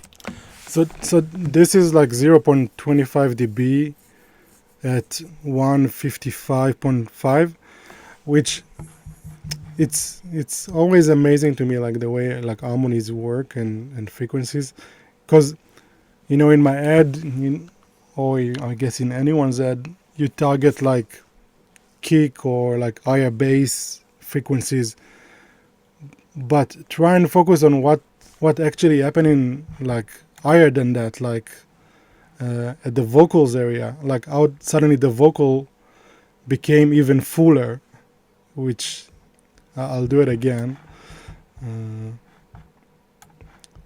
Okay, I'll leave it on, and then I'll bypass, and you see like suddenly something is missing. So that I deserve better. I wish you well and goodbye. But don't make me smile and spin me around for a night and kiss in the morning, then leave with your head down. Lights start to fade out while I'm saving tears in my eyes. But don't make me smile. Don't let me think for a while that you're gonna stay now, then leave with your head down. Light starts to fade out while I'm saving tears in my eyes. But don't make me smile. Spin me around for a night. Kiss in the morning, then leave with your head down. So it also like pushing a little bit like a lower register and filling up like a bit more of the low mid, but not in a muddy way, like a very, it's also only 0.25 dB. So yeah, and that's it basically. At this point I would print it, through the record what's coming from the analog gear, yeah, and send it to the client. We worked on that for an hour now, but on a normal pace of mine, that master would have taken 10-15 minutes or so. But it has a lot to do with my chain, as you saw. I don't do a lot of it, so for me, already running through it brings so much. And I know what to expect from a song or from a master when I get to that point. Then it's all like very quick to me. Plus, knowing like myself and the way I listen to music and generally the way our brain, our ears work, that we get used to sound, or when you listen to something for such a long time, you're starting to lose like perspective. Suddenly, like harsh frequencies doesn't sound harsh anymore, and then you're starting to doubt yourself. Oh, did I de-ess too much, or maybe I didn't need to do that, or so I prefer working as quick as possible. And then if it's something like really that I don't know, it rarely happens, but if it's something that I felt like I'm doubting myself, then I'll master it super quick, then I'll take a break, and then I'll come back and listen to it like fresh again. or even what I'll do a lot is I'll bounce it, put it on Samply, and before I send to the client, I'll just listen to it on the iPhone speakers, because a lot of people listen like that. So I'll see how it sounds on the iPhone. Yeah, but that's it. That's my process. Any questions? I do have a question Can you about hear what you me? just said right now, Ohad. Yeah. When it comes to the samply, because I know that's an app kind of like Untitled. Does that degrade the bounce compared to Untitled and compared to Dropbox? Because I know when you send it to Dropbox, it degrades the bounce of the Yeah, record. Dropbox is the worst. Yeah. Yeah, I got you. So what do you recommend, Untitled or Samply? I'm a big fan of Samply because, Samply. yeah, I mean, Samply. If you, I mean, I think I don't know if it's only for paying customers, but Yeah. but anyway, if you paying, you get like lossless sound, and it sounds pretty good to me. Gotcha. What I also like about Samply is it's so easy to change files, and the client doesn't know it. Yeah. If you keep the same file name, nobody knows. Like, if you, I don't know, you send it, and then they approve it, or I don't know, you found something that you wanted to change like last minute. It's so easy Yeah. to change it, and nobody knows.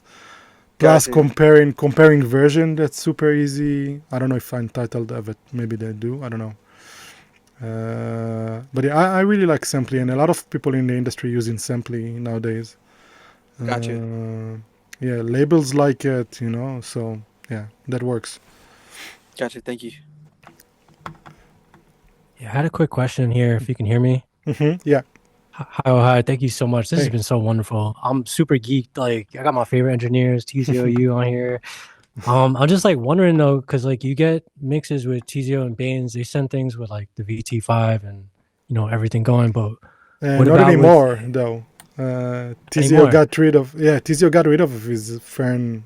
TZO Okay. is fully in the box nowadays. I love to hear that.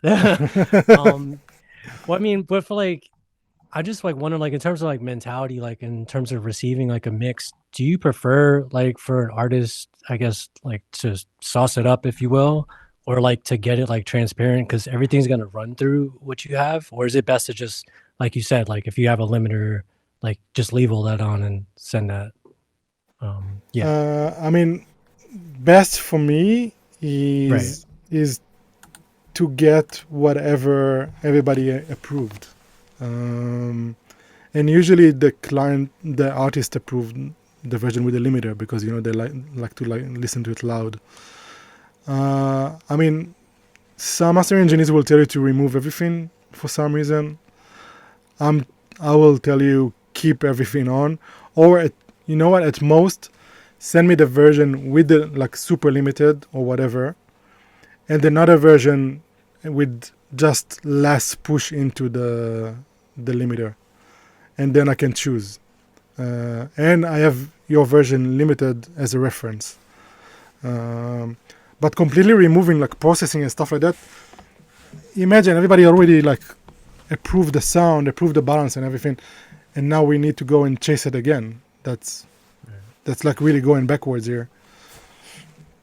Cool. Thank you. Yeah, no worries. Any other questions in relation to mastering stuff?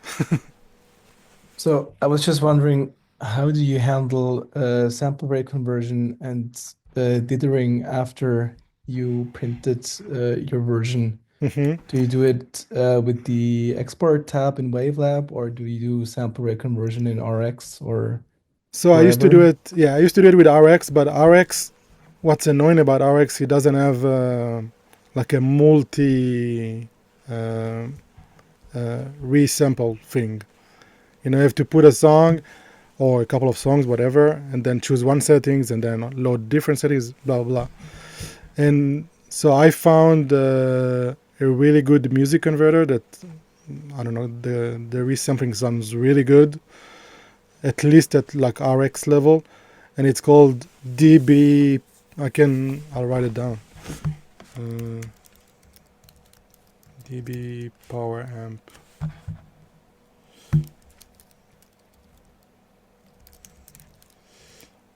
I saw somebody just commented that you can do it in RX. Trust me, you can't.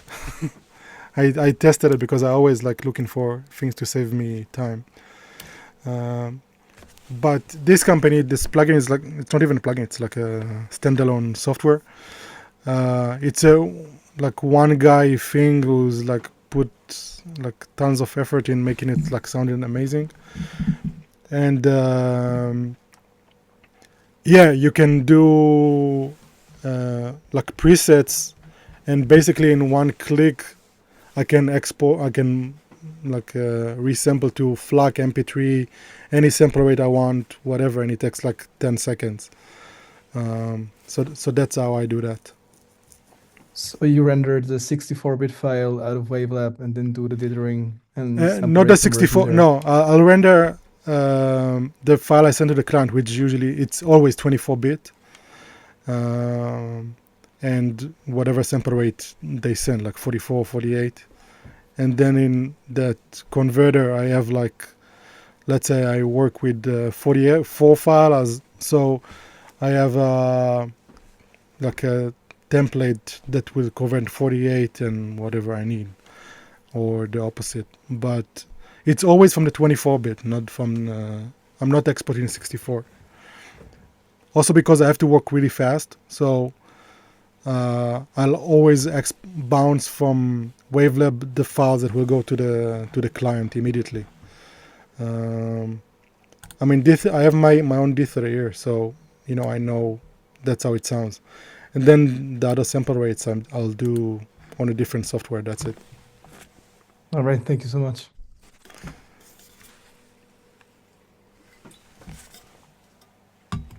Any other technical questions?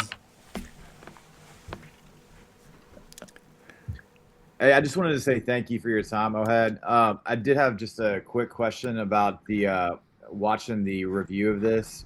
Would it be available shortly after this session here? I'd just like to go rewatch it because I was interrupted quite a bit, and it was all great info. Yeah, of course. It's all I'm recording it, and then whoever on this will get a link, and everyone who just want to download it, would be able to. So it's all recorded. Perfect. Thank you so much. Appreciate your time. Of course, Great class. no worries. A workshop. I appreciate it. I have actually a question. Yeah. Do you also use the same approach for hip hop music, like lots of 808s? How do we handle it? So the way you saw me mastering right now, it's the way I'll do it with every genre, really. The only genre that I will go like lighter, I would say, I do some games soundtracks, and yeah, they're very specific with what they like to get. So I will go softer on the settings. But other than that, my approach is pretty much the same to everything. And that's also why I'm comfortable running through the gear working remotely. Because I found the way I work or the settings on the gear works on pretty much like, 98% of the things I'm getting, So there's no reason for me to change the way I work because of the genre. And nowadays I'm doing everything.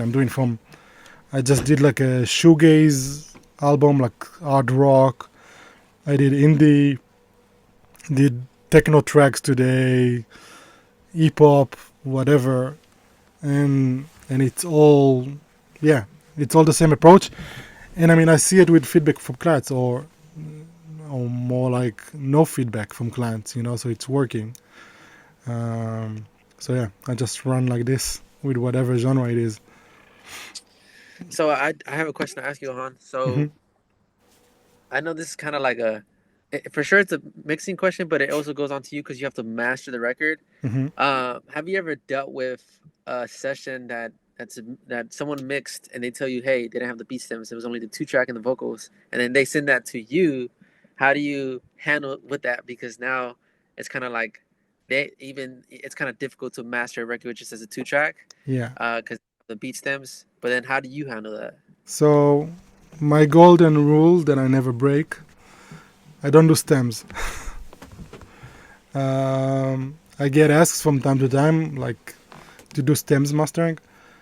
Yeah, I just don't believe in the format.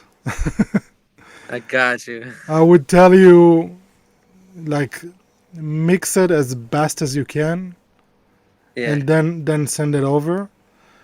yeah, I can do a lot, like, there in mastering, and then after I master it, after the first pass, if you think it doesn't work, we'll figure it out, and then you can go and lower the vocals in your mix or whatever.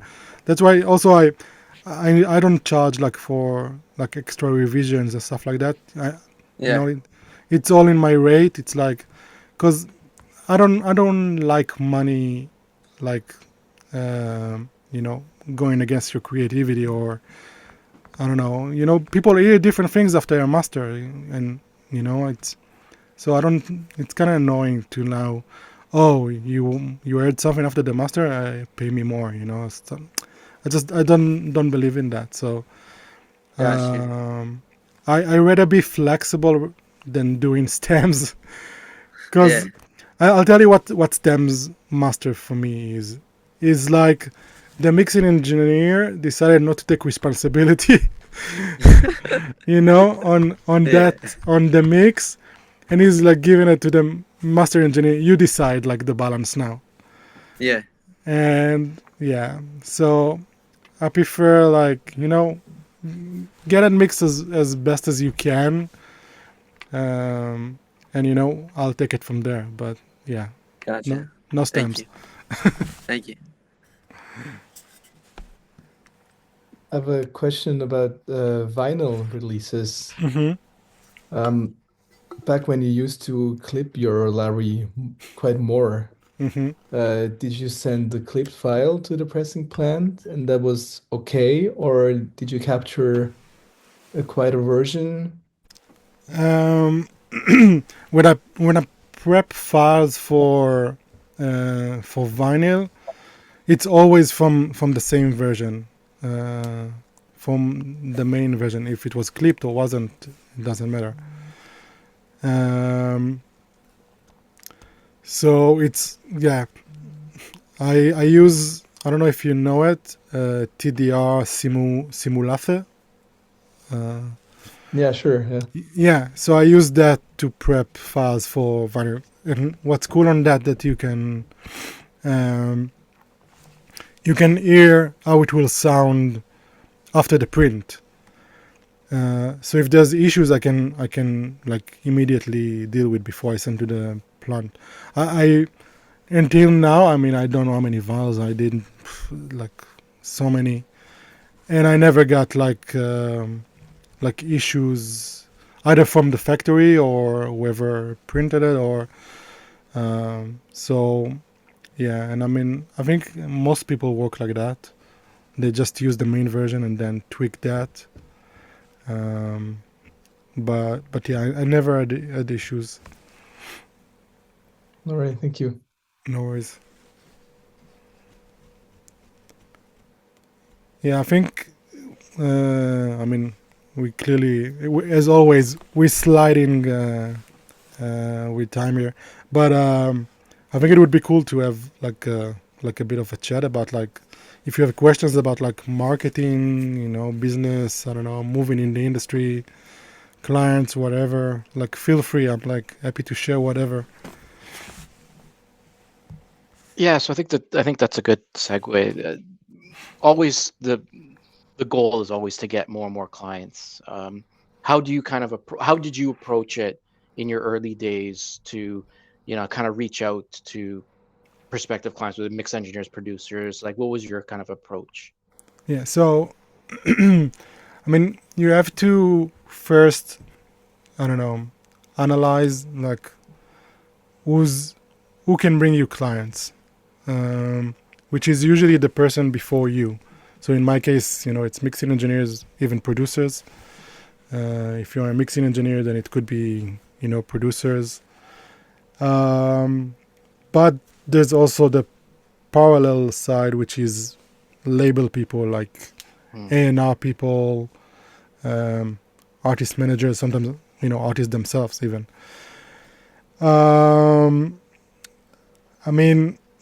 So in the last couple of weeks, I had like a lot of time to think about that. Because I'm always like honest and I'm happy to share.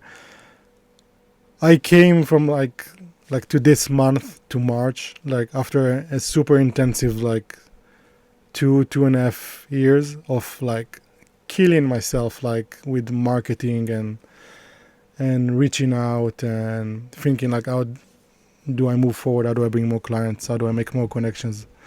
Like really like 24/7 I was on that. And until to the point I got nominated for like Grammys and stuff like that, which kind of was like the peak of the last 2 years of me, like I wouldn't say chasing this, but like moving forward in a now I can say in a very rapid speed.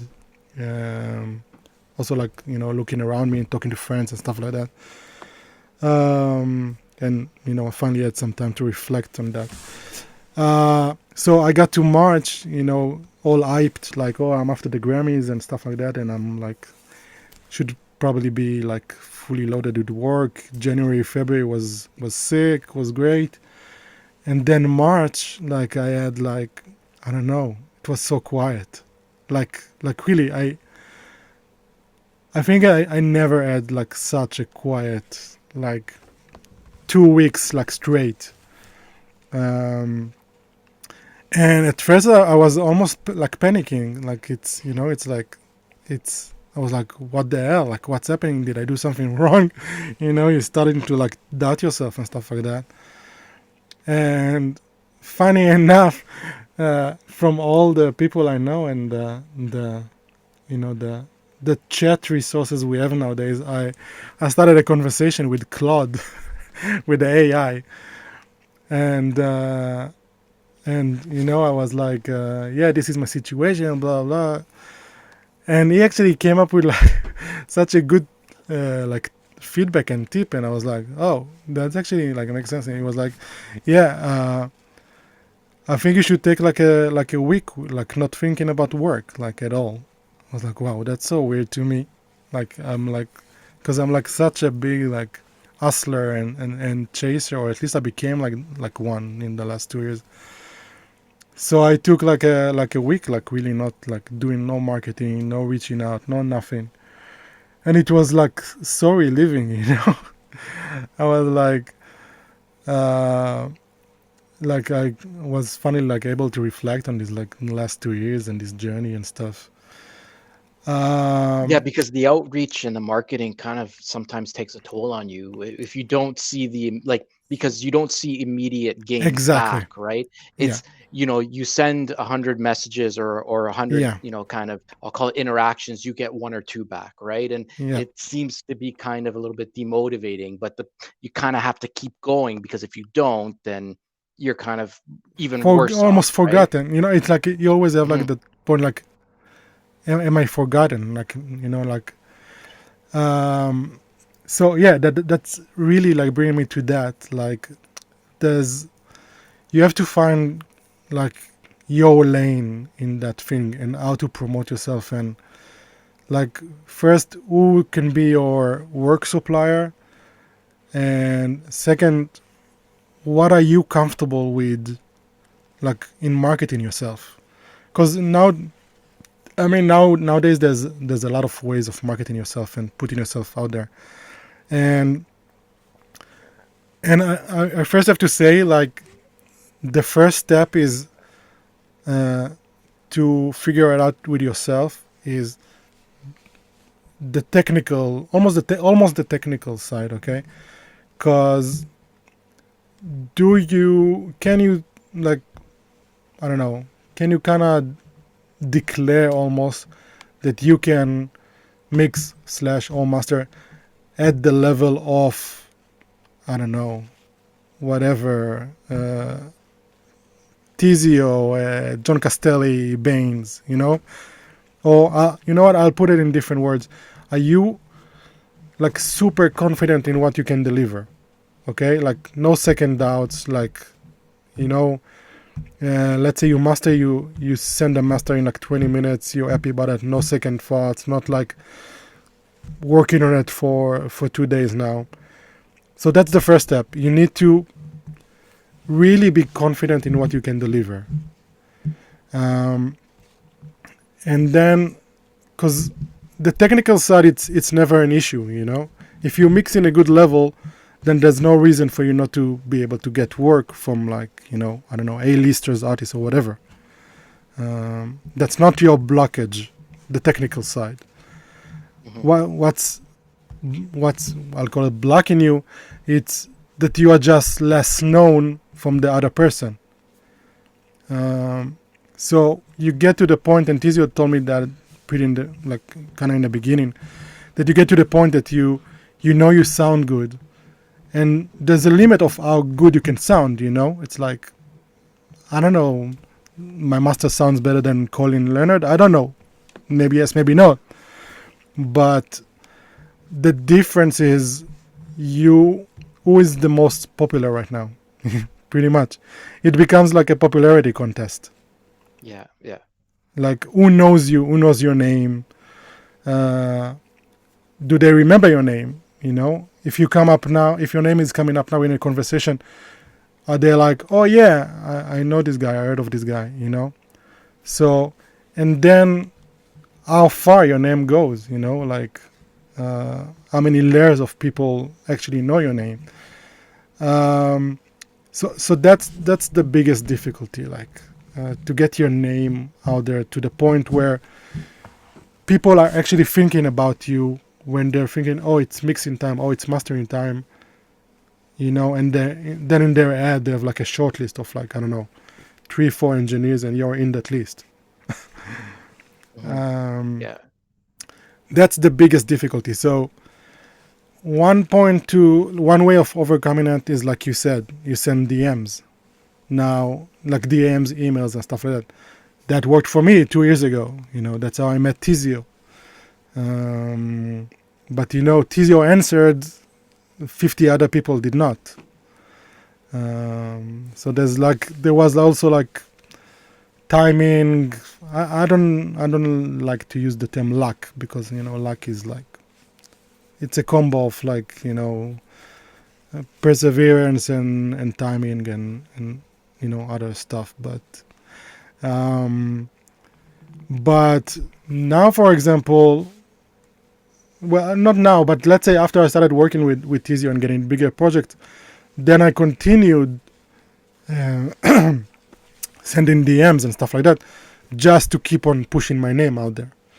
And then, of course, you get bigger credits, you know, and then people go and check credits, and your name moves forward with that as well. And then, you know, you can, and then podcast and stuff like that. And so basically you need your name to appear in as many places as you can, and try and install your name in people ads. So even if you send a DM and nobody, and I don't know, you saw they read it, but they didn't reply, it doesn't mean that it didn't work, you know? So yeah, you basically just need to keep on planting as much as possible. Yeah, it makes sense. Yeah, it's like there's no other way. You need to try to find your way of gaining popularity, to get more people to know you. That's why, for example, the use of social media, you have a release, you know, I don't know, something you worked on is out, I tag everybody on it. Like everybody. I'll go and check who was the A&R on it. I'll go and check who's the manager of the artist. All the producers, the recording engineer, I don't care. I'm going to tag everybody on that. Because then how do you then enlarge your circle? You tag them. If they're nice enough, they'll share it as well, and then whoever follows them now see your name. Correct. Yeah. So yeah, I mean that way in 2 years I brought my Instagram account from 1,500 followers to 8,000. Like very organically. I think most of the people who follow me are like industry people and stuff like that, or people who are actually interested in what I'm doing. So yeah, always be like friendly, tag people. If I see a cool producer that we worked on together, I'll send a message like, "Hey, great work on this track. Love your work." And you see a lot of other people doing it as well. I get messages from producers, "Oh, I love what you did on this track," or from mixers. It's like you kind of build like a circle out of it, and you expand that circle slowly. It's like, yeah. And social media is hard. I mean, I know a lot of people who doesn't like it. Like always be on social media. It's exhausting. That's why I'm saying, like, try and figure out like your lane and the way you like to use social media, because that's our only way now. And Yeah. I mean, that's true. location is not an excuse anymore. I mean, I'm in one of the most. I'm located in like one of the smallest countries in the world, like in Luxembourg, and still was able to reach the U.S. market. Now I'm gaining more force in the Asian market. I now have management in Asia, to bring me more work from there. And if you need to travel and meet people like I did, traveling to LA, meet Tizio, David Yongin, Kim, and doing NAM, which is a great place to meet, mixing engineers or master engineers or even producers. So yeah, it's definitely like you need to find your way of gaining popularity. Yeah. Makes sense. Thanks for that. Thank you. No worries. Ohad. Do you have a? Sorry about that. Go Go ahead. please. Go ahead first.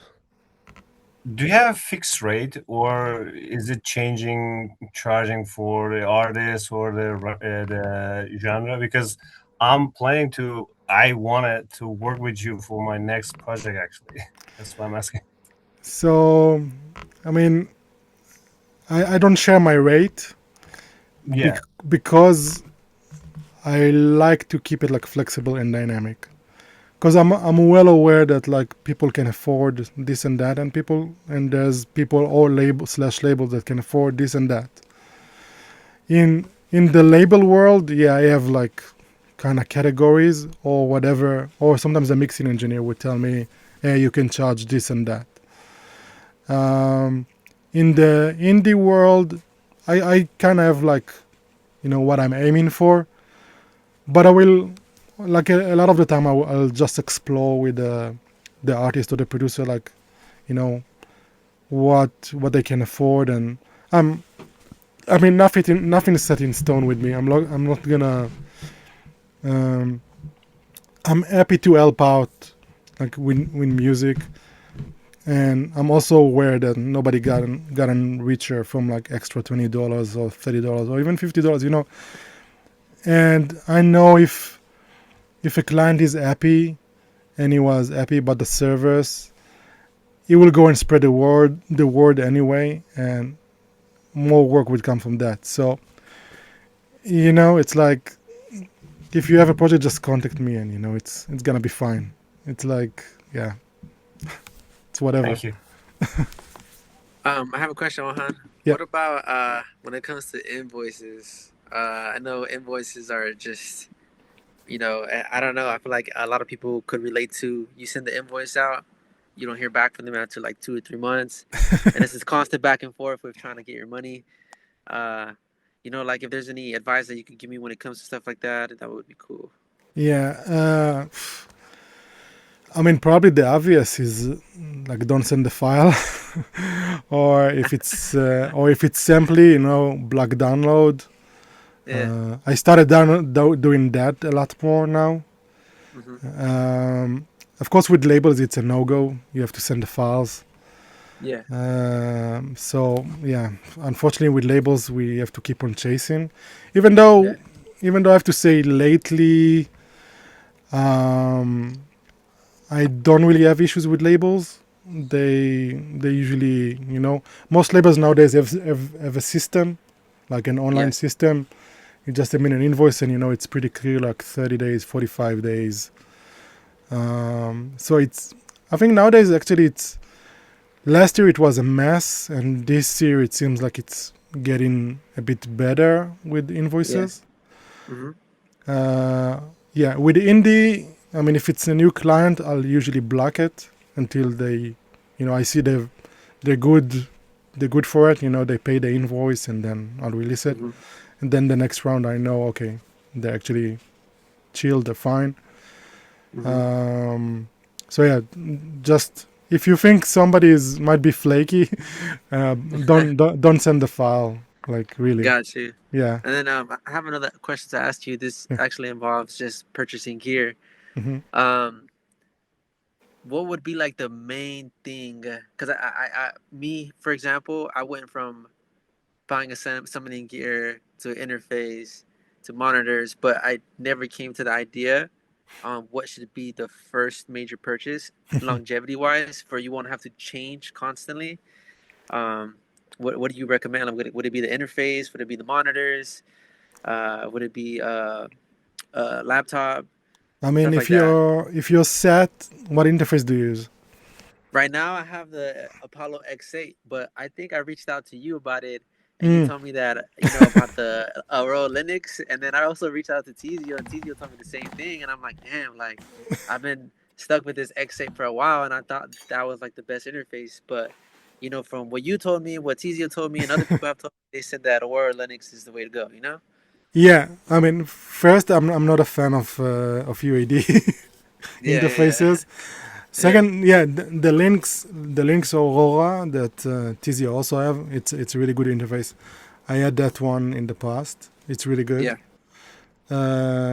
So I can highly recommend. Speaker, what do you use for speakers? Right now, I just use NS10s, and honestly, I'm used to the NS10s.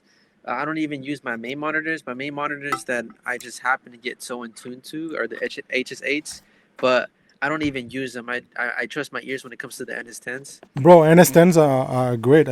When I've been to LA now, I went to Jess Jackson studio. Yeah. And he's got crazy speakers all around, and all he's working on are NS10s. Yeah, I heard the same thing about him. Yeah. But I also see that I think the ATCs. I heard those are good monitors. The PMCs. I'm sorry. PMC, Tizio works on the 6.2, I think. But I mean, if you're comfortable with the NS10s, I mean, it's like, I don't know if, I think with speakers, it's either go end game or just stay for now with what you're comfortable with. Yeah. I got you. Yeah. Interface, yeah, I would probably upgrade. If you can upgrade to the Lynx, that's a good upgrade.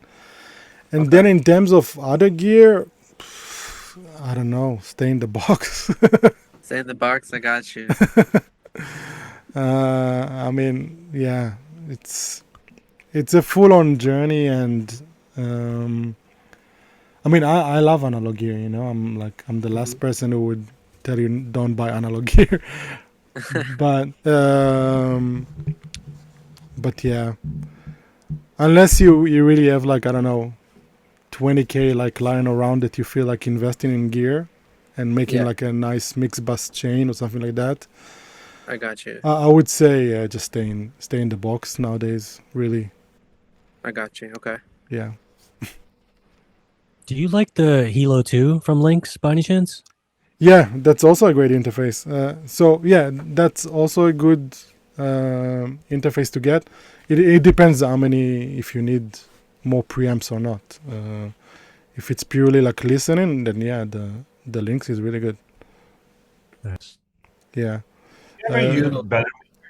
So- Do you think you have plans to open a Patreon in the future for like people participant in here? Maybe you can share stuff there. Yeah, I mean, after this, yeah, I'm thinking of maybe opening a Patreon also for this because, I mean, I charged for this, but I didn't charge for this to make money, just to. I mean, as we know, people, it's like it's gonna create some sort of a commitment.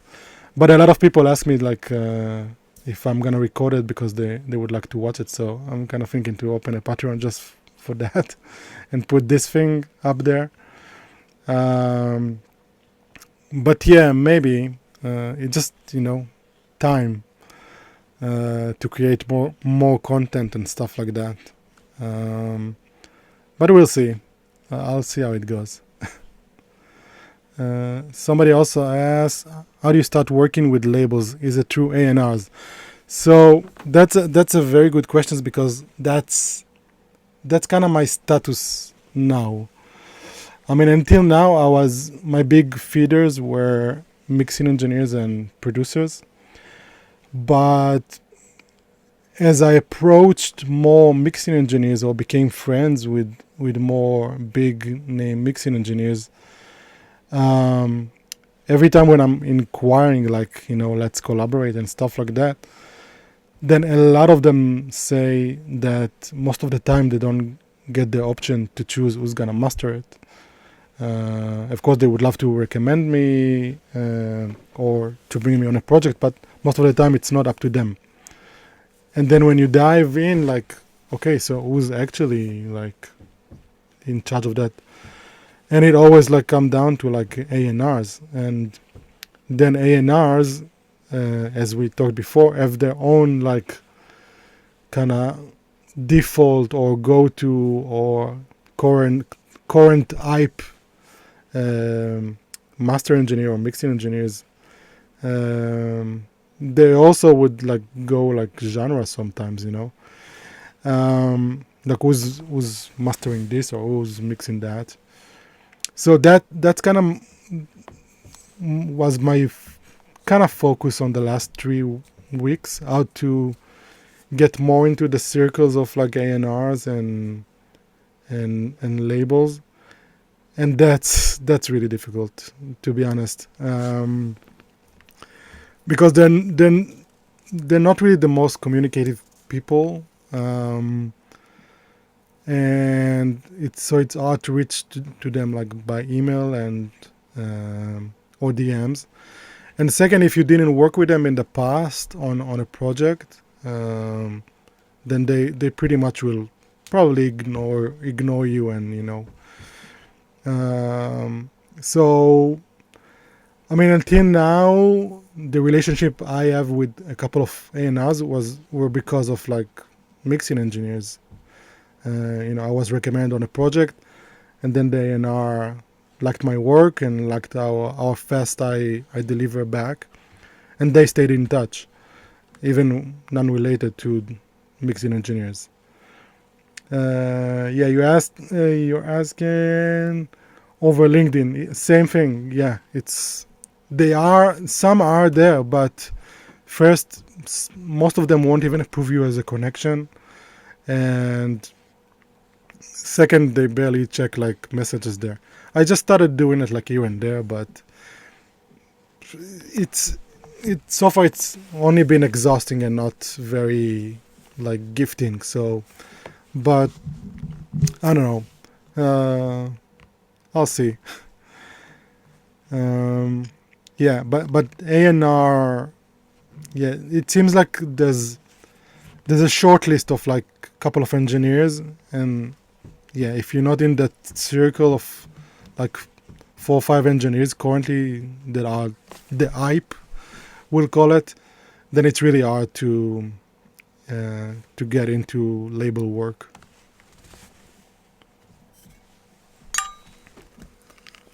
Any questions related to that?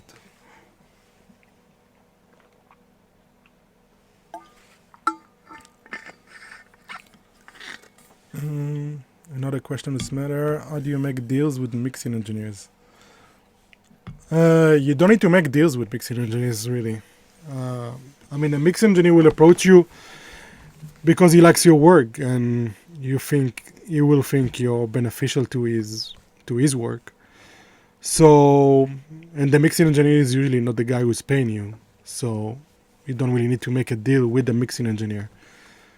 The mixing engineer would bring the work, and he would usually tell you the budget, and that's it. From that, you deal with either the artist manager, depend label people, whatever. But yeah, with the mixing engineers, you barely have to talk about money or deals or anything like that.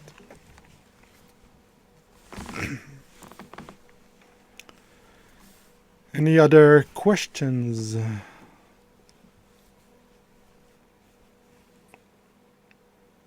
Okay. This is more of a gear plugin question, but have you ever found anything in a plugin wise that can replicate not replicate, but come close to what the Eska's doing?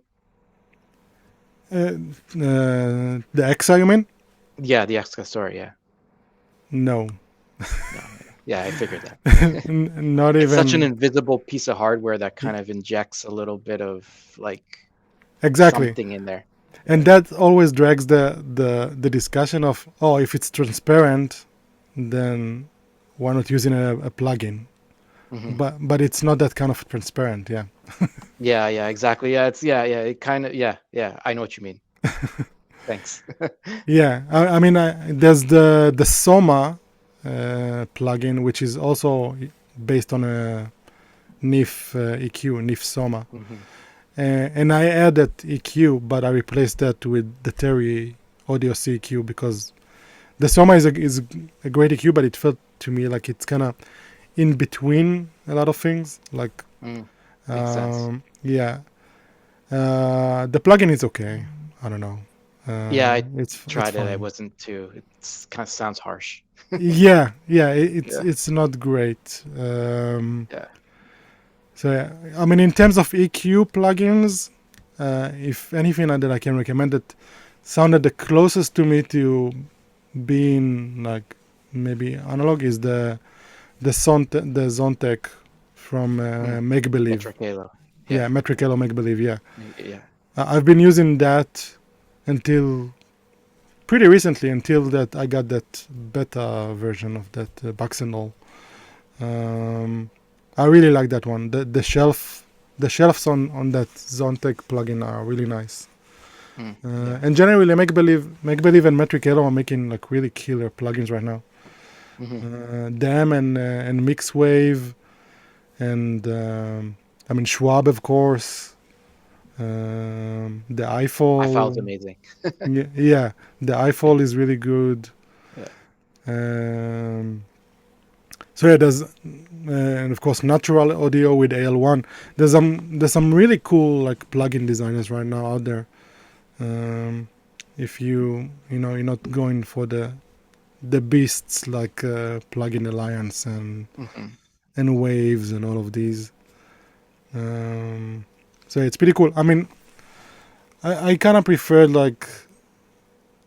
I kind of usually steer away from emulation plugins. I kind of like more creative stuff, like people that think like out of the box and creating like bringing something new. But yeah, I mean, in the emulation world, the Zontec is pretty good. Thanks. The Atmos work you did were related to your Stereo Master work. Do you think that this kind of deal can open some new opportunities? I mean, I'm not a big fan of Atmos, to be honest. And Atmos mastering is bullshit.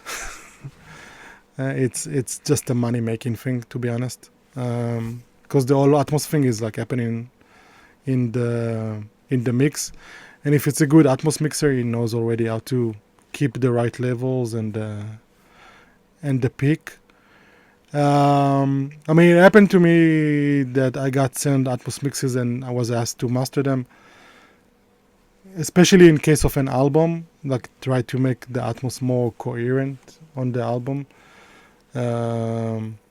And sometimes I got asked to try and get the Atmos mix to sound closer to the stereo master. But other than that, I don't know. First, I'm not a fan of Atmos in general, at least not on like modern music. I mean, I can see it on, I don't know, orchestra and soundtracks and stuff like that, electronic music, if you produce in Atmos. But I don't know, it sounds weird to me on like pop and hip hop and stuff like that. I don't know, I don't get it. But you know, it's another money making thing for like Apple and all of these companies. So, you know, I think those who jumped first into Atmos probably made a lot of money out of it. I don't know. I don't really care. And you could get nominated for a Grammy for it now. For Atmos. Yeah. Yeah. People got like their first nomination just having a good Atmos album, which is like yeah, crazy. I actually met the guy who won the immersive. What is the category called? I don't remember.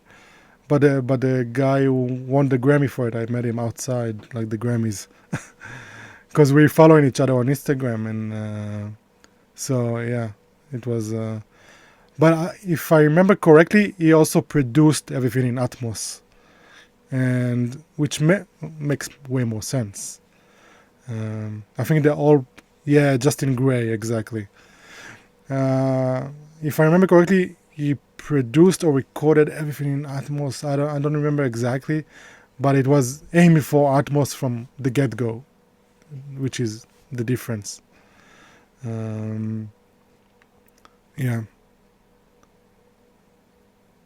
Yeah, the Immersed album. Yeah, he's a good master engineer. I think he's doing less stereo mastering nowadays and more like full-on Atmos. But yeah, he's a good guy. Yeah. Any other questions before we wrap it up and go to sleep?